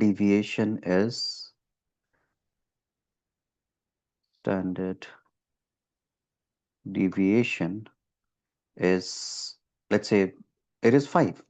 When we are starting our project in the measure phase, standard deviation is 5. So how many standard deviations can you fit within this range? 3. 3. 3, right? 3. So number of standard deviations that you can fit between this range is 15 divided by 5. So these many standard deviations you can fit between this range. So sigma level is 3. Now let's say during improve phase, you are implementing something and then you are reducing the variation. In Six Sigma projects, we reduce the variation. Now, let's say when you reduce the variation, standard deviation becomes, let's say, standard deviation becomes 3. Standard deviation is reducing because variation is reducing. Now, what will be the sigma level? 5. 5. So within this range, within 15, you will be able to fit 5 standard deviations. So 15 divided by 3. 15 divided by 3 will give you 5. 3 standard deviations you can fit between this range. So sigma level is 5 for this particular case. Any question till now? So how we are calculating sigma level here? We are taking the range divided by standard deviation. So formula would be USL minus LSL divided by standard deviation. This is the formula we are using, correct? Range, which is 15, USL minus LSL is 15 divided by standard deviation. This is how we are calculating sigma level. So this is the formula for sigma level.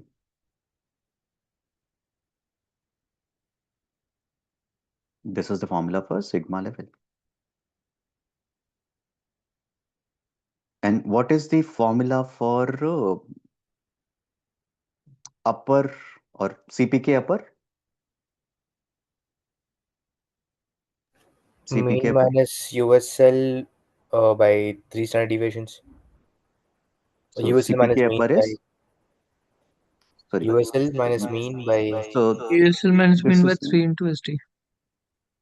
so sigma level is this. We are using this one. Mean, USL minus mean. USL minus mean divided by standard deviation. Right? This we are using for sigma level. So 25 minus 10, USL minus mean. So CPK upper is USL minus mean divided by 3 standard deviation, right? 3 standard deviation. So this is CPK upper. This one is sigma level. If you want to convert CPK upper into sigma level, what would you do? What do we need to do? multiplied by 3. Multiplied by 3. So 3 and 3 will get cancelled and it will become sigma level, right? So if you multiply the CPK by 3, 3 and 3 will get cancelled because 3 is in the denominator. 3 will get cancelled. So your formula will become sigma level, right? This is the same formula, right? When we multiply CPK by 3, it becomes sigma level. So this is the reason why we multiply CPK by 3 to get the sigma level. Any question here?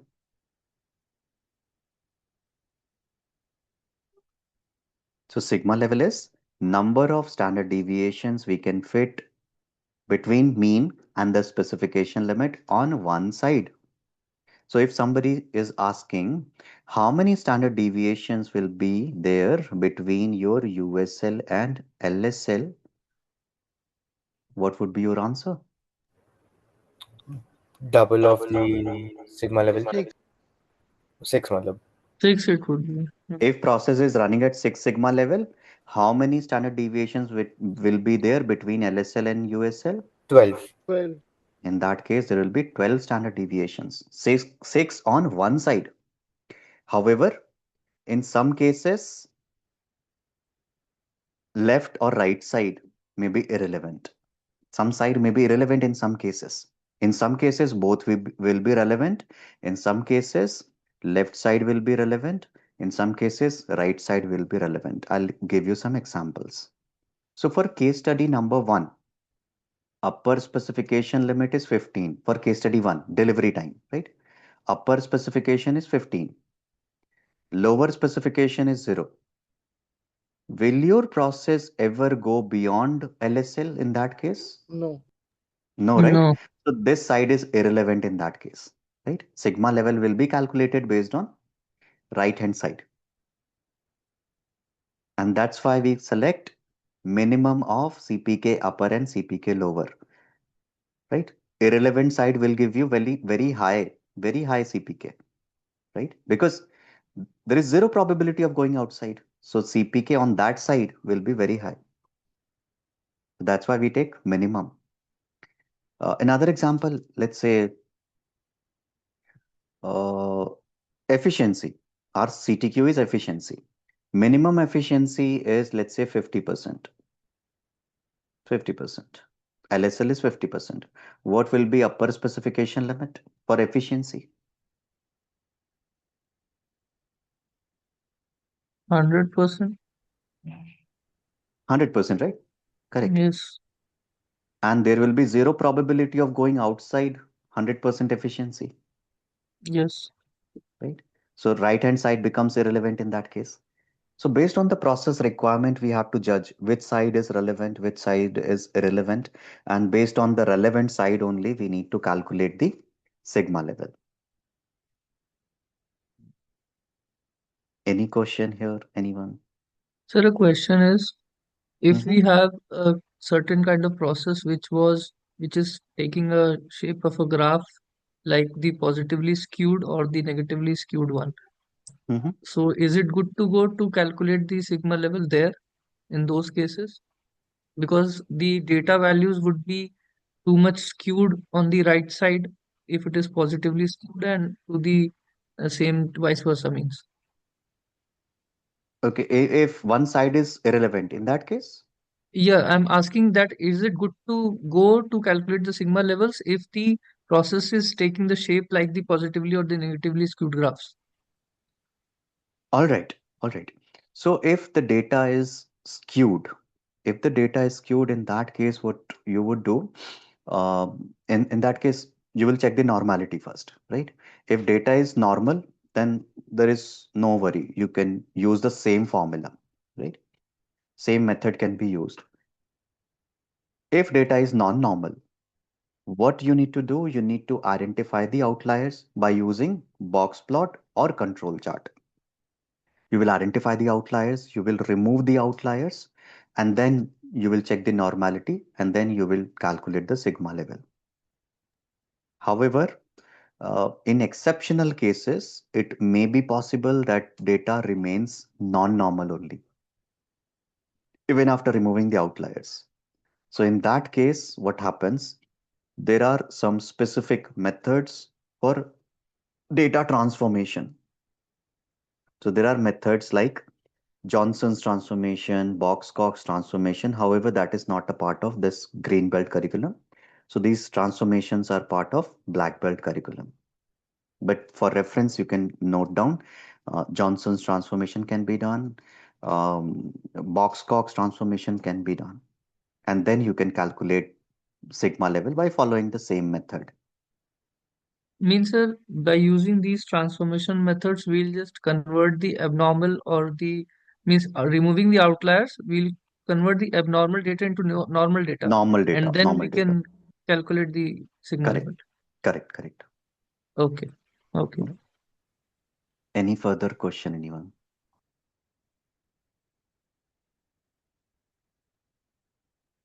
Any question?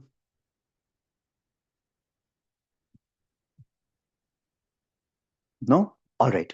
So here, what we are going to do, we are going to take a break, and after the break, I will create some breakout rooms. I will let you work on the case studies. So previously, I shared two case studies and the data as well. So now we are going to work on those case studies after the break, right? So I'll create some breakout rooms after the break. Let's take a break here. Everybody, please come back at 9:15. 9:15, everyone. Thank you all. Please come back at 9:15.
Welcome back, everyone.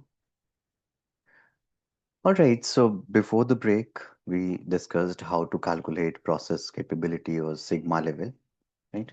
We discussed four methods: CP, CPK, DPMO, and PPM. Now we are going to use the same methods for our case studies that we were discussing earlier, right? Previously, we worked on the case studies to complete our define phase, right? Previously prepared our project charter for those cases, and project charter is the deliverable of define phase. Now we are going to complete our measure phase for those case studies, and in measure phase, objective is to measure the baseline, measure the current process capability or sigma level, right? So in this activity, um, I'm going to create some breakout rooms. I'll also give you access to share your screen. One of you can share your screen in your group, and you need to complete measure phase for both the case studies. So each group needs to complete both the case studies for measure phase, right? So for both the case studies, you need to identify two CTQs each.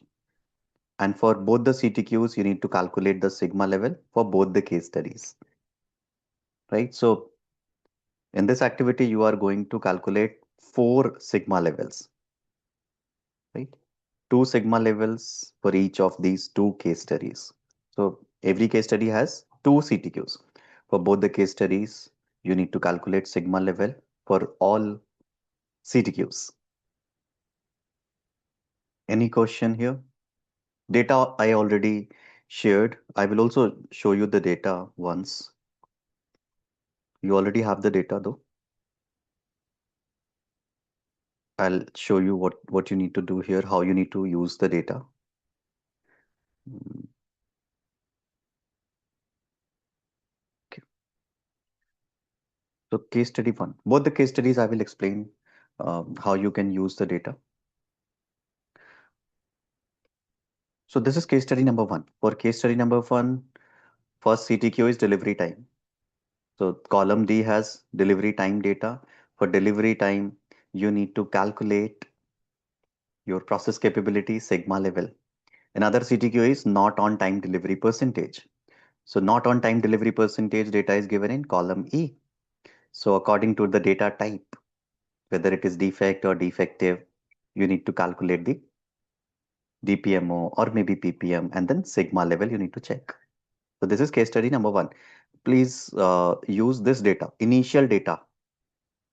At the bottom, you can see initial data tab. This data you need to use for sigma level calculation. Case study two. So in case study two as well, there are two CTQs. So first CTQ in case study two is error percentage or defect percentage. So defects are given in column B. So for defects, you need to calculate process capability and sigma level accordingly, right? So you need to identify the method, appropriate method. So whether it should be DPMO or PPM. And for DPMO and PPM, opportunities are given in the case study. So you need to refer to the case study as well to understand specification limits and opportunities. So both the case studies have specifications mentioned in the case study itself. Targets are given. So based on the target, you will define the specification limits. Then another CTQ for case study 2 is processing time, for which target is 48. So based on that, you can define your specification limits and calculate sigma level. Right. So these data sets you need to use for both the case studies. Now I'm going to create some breakout rooms. In those breakout rooms, you can discuss with your group members and complete both the cases. You need to complete measure phase for both the cases. Any question here?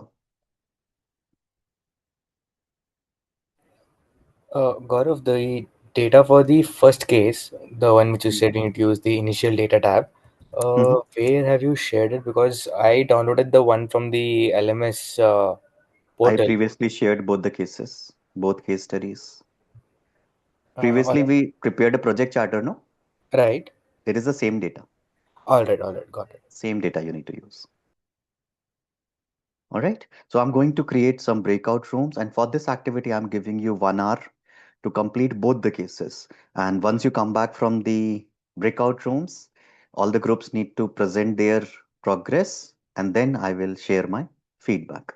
So 3 breakout rooms I'm going to create. Please join your breakout rooms.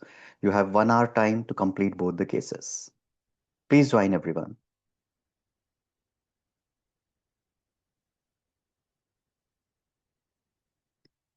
I have enabled screen sharing as well, so you can share your screen.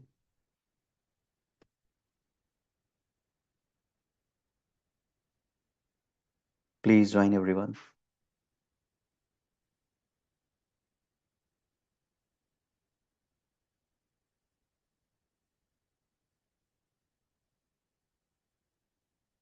Please join everyone.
Numan, are you there?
Hello, Gaurav. Can you add me to a breakout room? I think.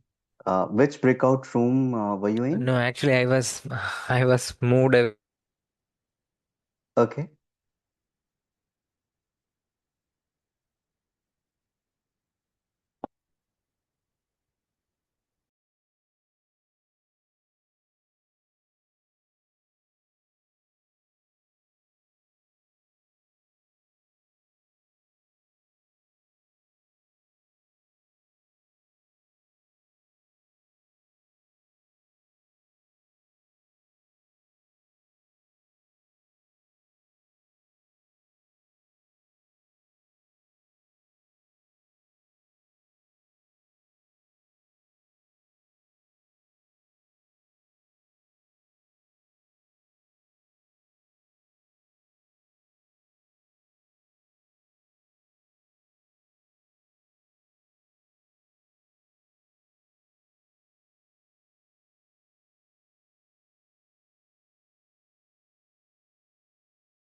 Numan, are you there?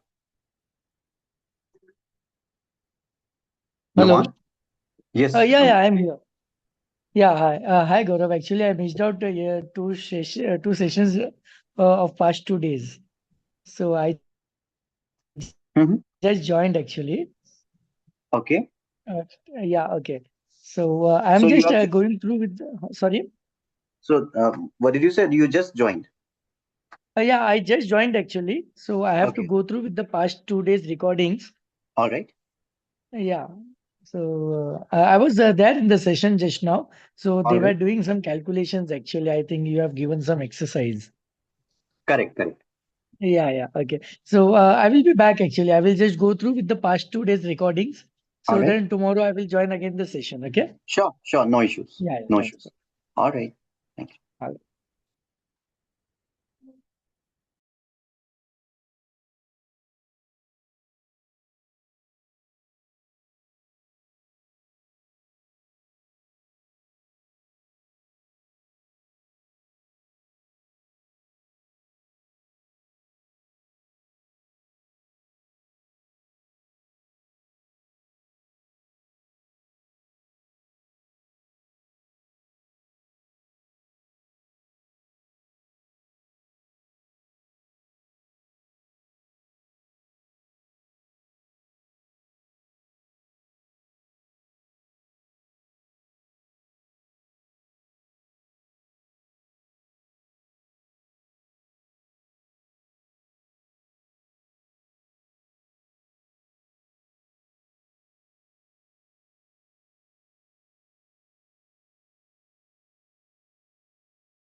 All right, so I hope all the groups are done.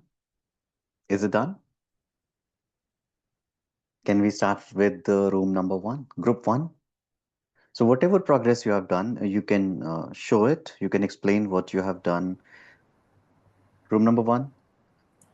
Sure, sir. All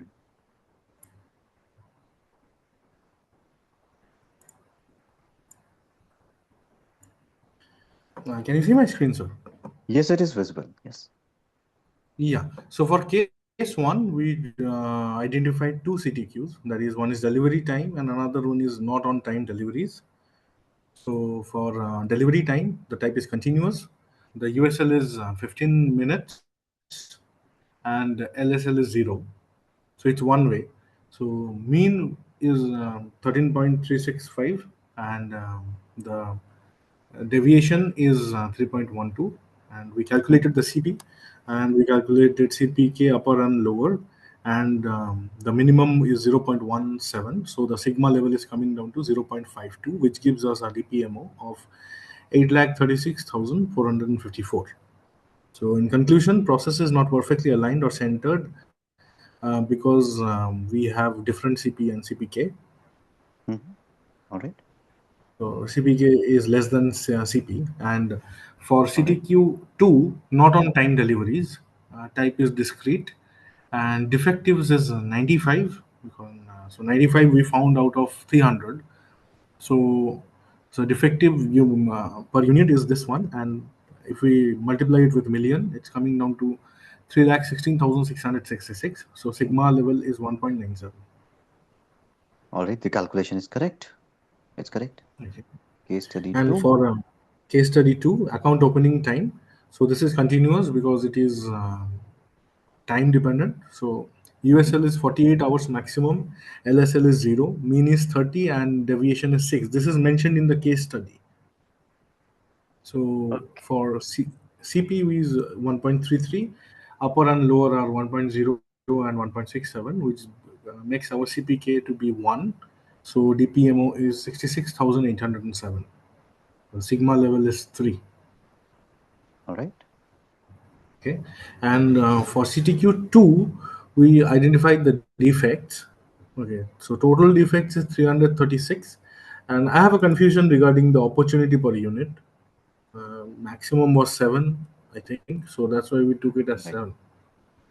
It's correct. Unit we have 7 is 200 correct. units, so total, yes, so total opportunities is 7 multiplied by 200, so 1400. So DPO is 0.24, and for million it is 240,000, which gives our sigma of 2.2. All right. So just one correction you need to do here. Standard deviation for case Yeah. study 2. The Okay. standard deviation you have taken from case study, actually that standard deviation is from historical data. But here in measure phase, we need to calculate current performance, right? Current capability. So current Okay. standard deviation we need to calculate from the data itself. Okay. That is the only thing that you need to change. Rest of the things are neatly done. Okay. Thank you Sir. for sharing We'll it. implement. Thank you for Welcome, sir. sharing it. Room number 2. Yes, sir. Harsh this side. Yes. I'm just sharing my screen first. Sure. Just a second.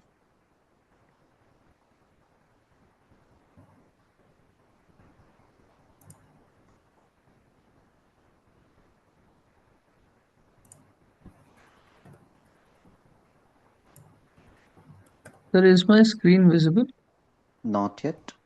Just a second, sir. So now I think it's okay. Yes, it's visible. Yes. Okay. Sir, for first case, since the CTQ was delivery time, so we took the CP and CPK methods.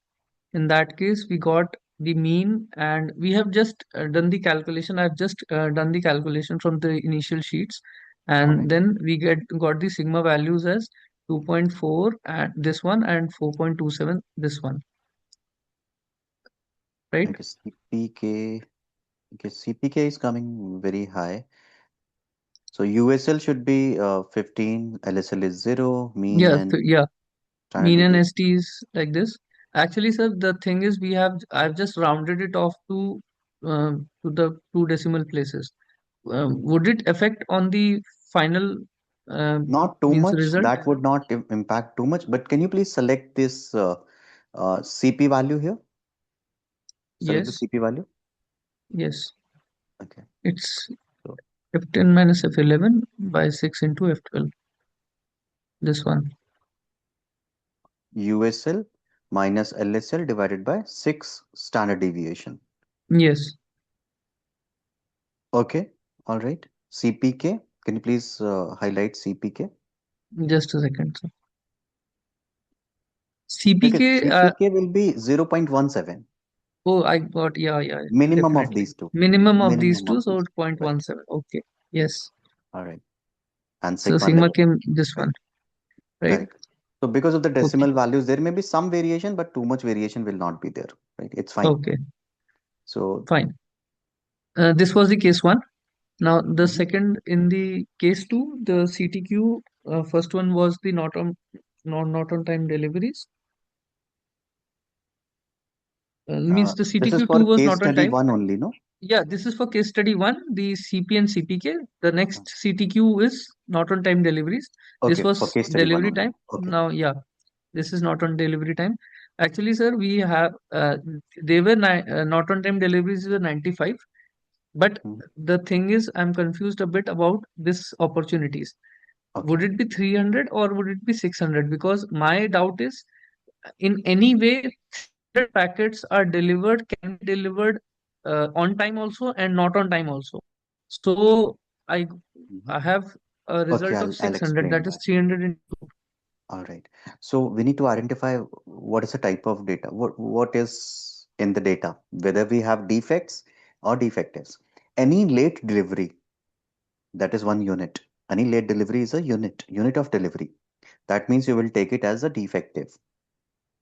And for defectives, you will calculate ppm. For ppm, it will be 95 divided by total number of deliveries and then multiplied by 1 million. That will give you ppm. The total deliveries are, I believe, 300. 300. Yes. 300, ne? Okay. No, sir, can you please explain it once again? I did not get it Okay. exactly. I'll explain that. So we need to identify whether we have data for defects or defectives. So any Okay. late delivery is a defective delivery, Yes. right? Defective Yes. delivery. Yes. So for Yes. defectives, we need to calculate ppm, parts per million. Million. Number of Okay. defectives divided by total units. Yes. Yes. Yes. Okay. Okay. All right. Fine. All right. So did you work on case study 2 as well? Yes, I have worked, we have worked on case study two also. This is, Mhm. I think it's visible, sir. The second Um, thing, second the sheet. first case study is visible. Just a second, I'll share it. Sure.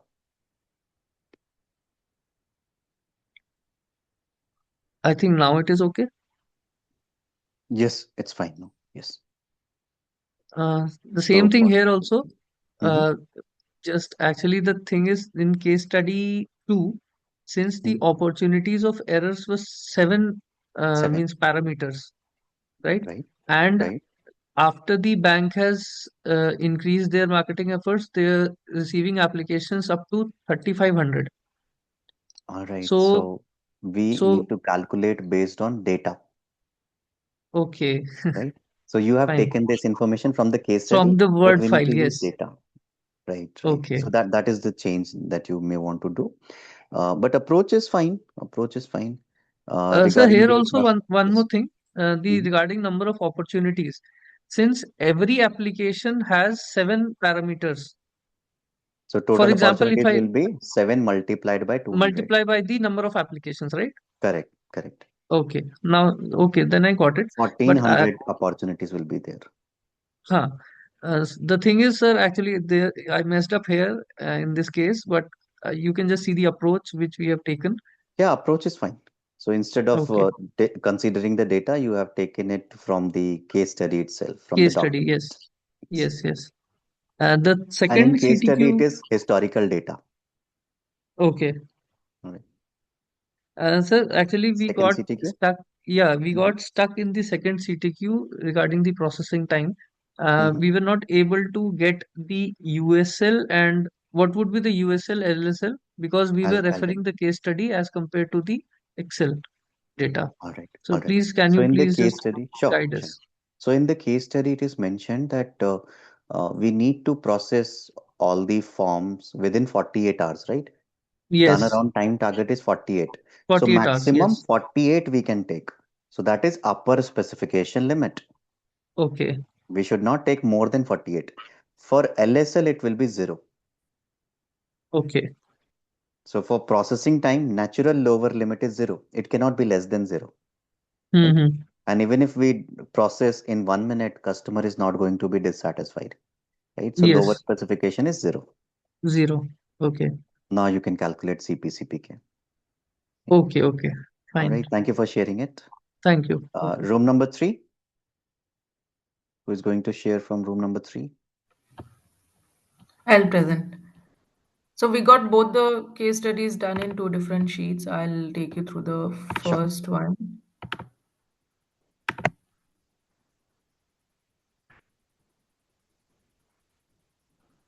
So the first one, first CTQ is delivery time, where we have the upper limit as 15 and lower as 0. You can see my screen, right? Yes. Yes. Correct. So first, similar process what the other teams have followed, and we have come up with the It's correct. sigma 0.52. And the second CTQ where we have calculated on-time delivery, the defective 95 no was like we came up with 95 defective cases. Total Mhm. was 300 and used PPM Calculation is correct. Yeah. 1.97. I just have like one query. We were not able to correlate sigma to on-time delivery, but I mean, when we say defect or deviation, it's just beyond 15 minutes here, right? That is the Beyond 15 minutes. Correct. Correct. okay. Beyond Okay. 15 minutes I will mean, be considered as defective delivery. in every million deliveries, this many will get delayed. Does Delayed. Correct. Correct. got it? Okay. All right. Vaibhav, will you pick the second case, please? Yeah, Pragna. I'll just be sharing my screen.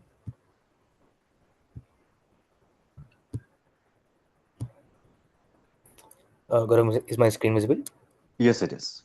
So one CTQ which we took for case 2 was the number of defects.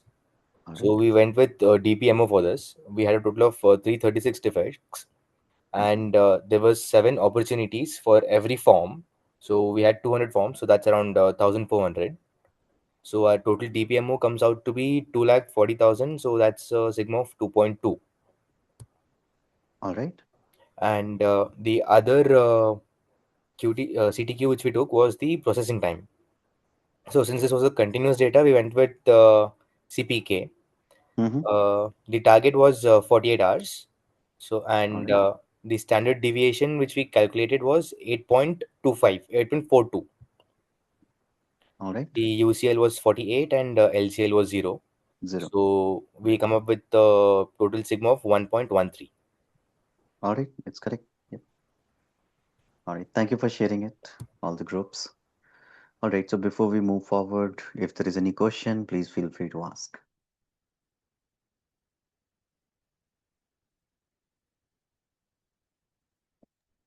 Sir, as in these cases, case number 2 also, if we refer, Mm-hmm.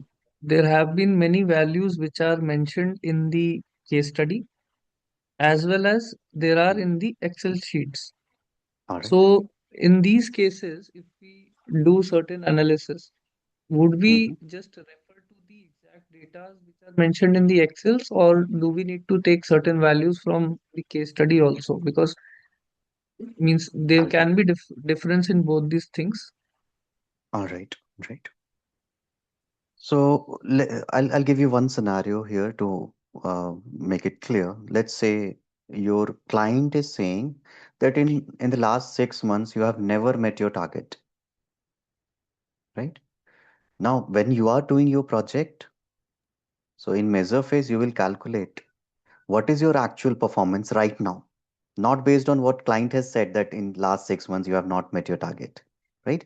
So you will Mm-hmm. use your current data, right? So that data which is available, not based on somebody what they are saying, not based on what is written in your past report, not based on problem statement.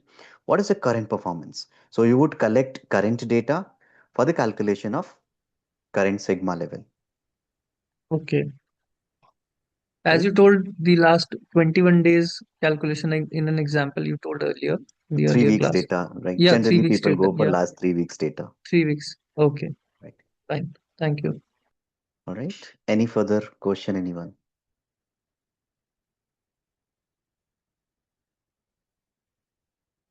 All right. So now we are done with the measure phase and we are going to start with the analyze phase. However, in analyze phase, I will not cover a lot of things because in the tomorrow's agenda, we have analyze phase. We are done earlier than expected, right? We have done the case studies earlier. So all the topics are covered. Just few things I'm going to talk about few things regarding analyze phase. So before I explain anything, I would want to know about your understanding regarding analyze phase. What do you think? What are we going to do in analyze phase? What should we do in analyze phase? What may be the objective or deliverable? I think we would study the data that we have, collected, and whatever we have done in the measure phase, we'll figure Mhm. out what to focus on and uh, what we can see where the defects lie, where the problems are. Where the problems are, all right? We use a tool to analyze the data which we measured and analyze where the which process problem is occurring. All right, all right. So any other thought, anyone? I think the sigma level is about how the process is performing at that level, the levels which we have measured, how the process is performing. Still, it needs some improvement or adjustments. All right, all right. So performance we have already calculated, sigma level we have already calculated in measure phase. In analyze phase, actually what we do, we analyze as what are the causes. Whatever is our problem, that is the effect. For every effect, there must be some cause. So in analyze phase, we need to identify those causes for the effect, causes for the problem. So in analyze phase, we do cause and effect analysis and we identify the causes, root causes, and then we validate all those causes. So that is done in analyze phase, identification of the causes and validation of the causes. And in analyze phase, we have two approaches. One is data door approach, another one is process door approach. Under data door approach, we identify variables, causes, right? And then we validate those causes with the help of data. So that is data door approach. Under process door approach, we consider lean and lean principles. So let's say there are a lot of causes. A lot of causes are there. So for certain causes, there may be quick wins, right? There may be quick wins. For certain causes, we can use certain lean tools. So we would use that lean tools.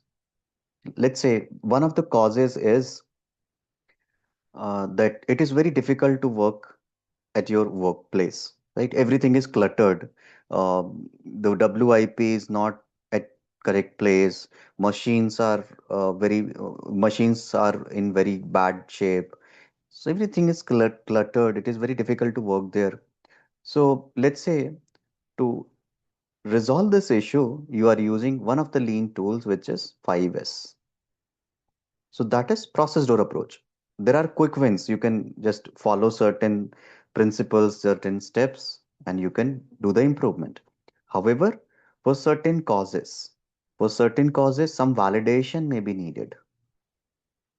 Validation may be, uh, let's say somebody is saying that overall turnaround time is high because of the night shift people. In night shift, people don't work properly. That's why overall turnaround time is very high in case study 2. So this is an assumption. Somebody is saying that it is because of night shift people. That is one of the causes. So before you can take any action against night shift people, you would want to validate it. All the assumptions need to be validated with the help of data. There comes our data door approach. Under data door approach, we can use some statistical analysis to validate all the causes, right? And for the validation, we can do hypothesis testing or correlation regression analysis can be done.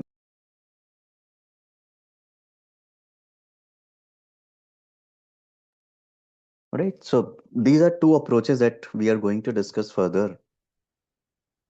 Let's start with process door approach. Few things we may be able to cover till 11 o'clock. So I'm going to share my screen now.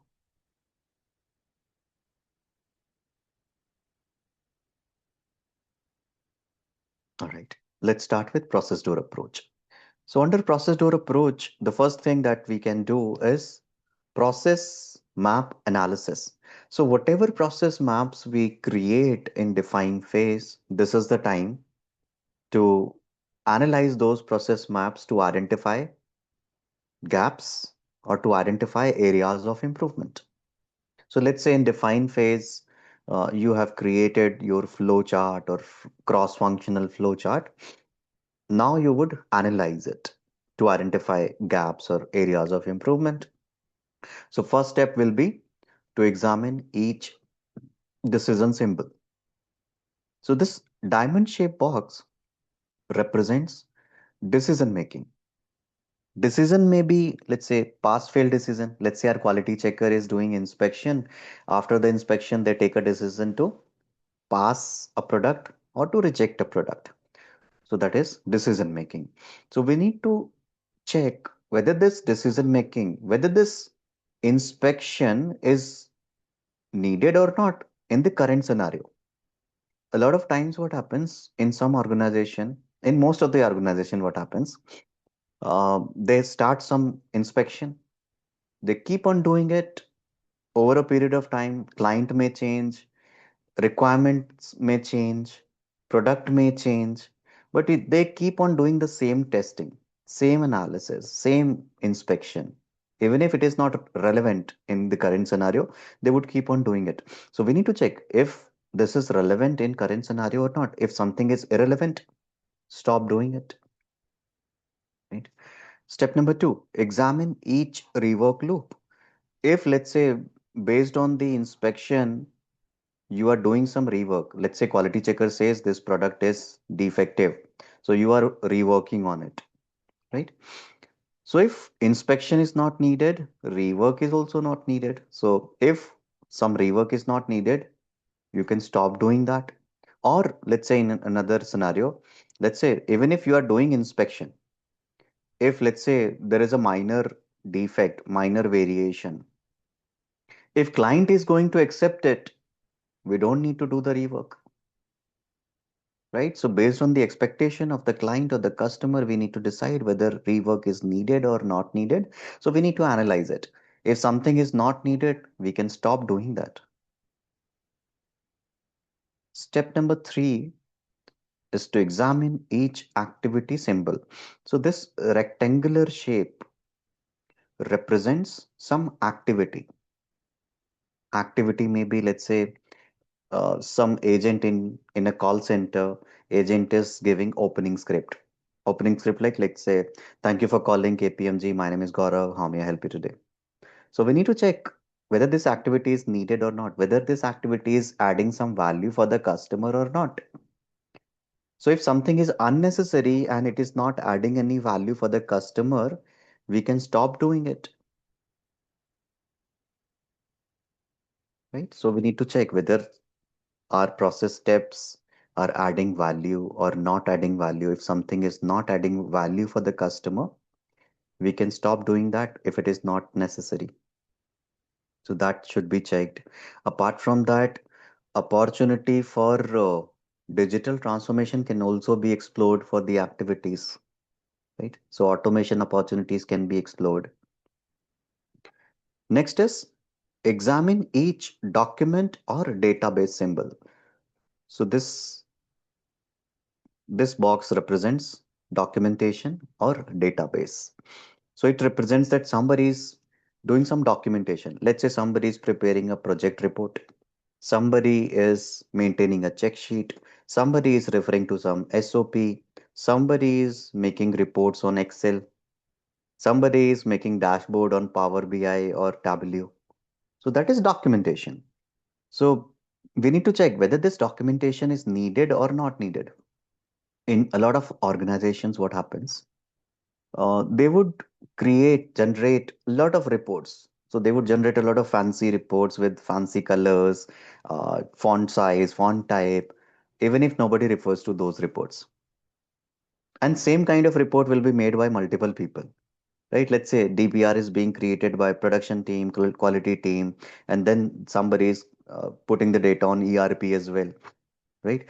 So there may be duplicacy of work as well. So we need to check whatever documentation we are doing, it should be necessary, right? If something is unnecessary, we should not do it.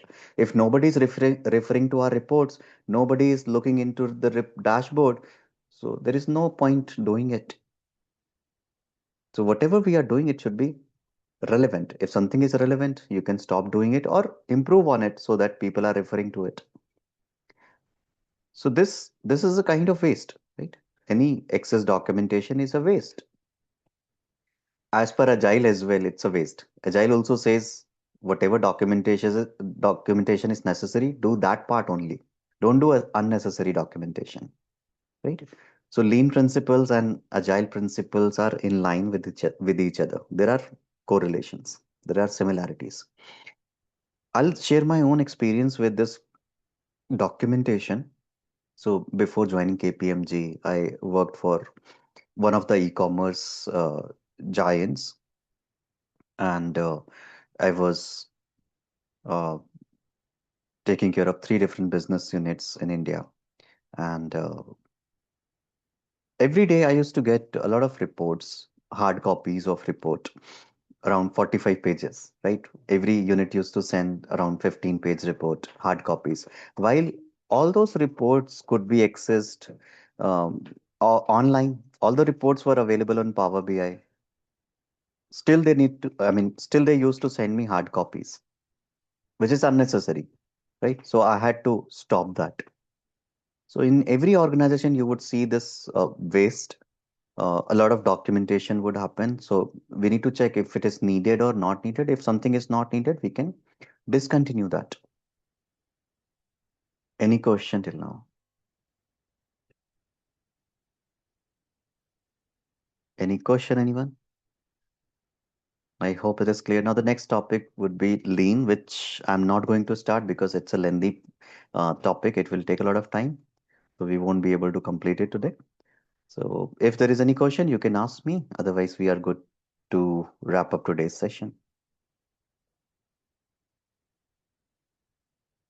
All right, as there are no questions, let's wrap up today's session. Thank you everyone for your participation. Tomorrow we will start same time. Thank you. Thank you all.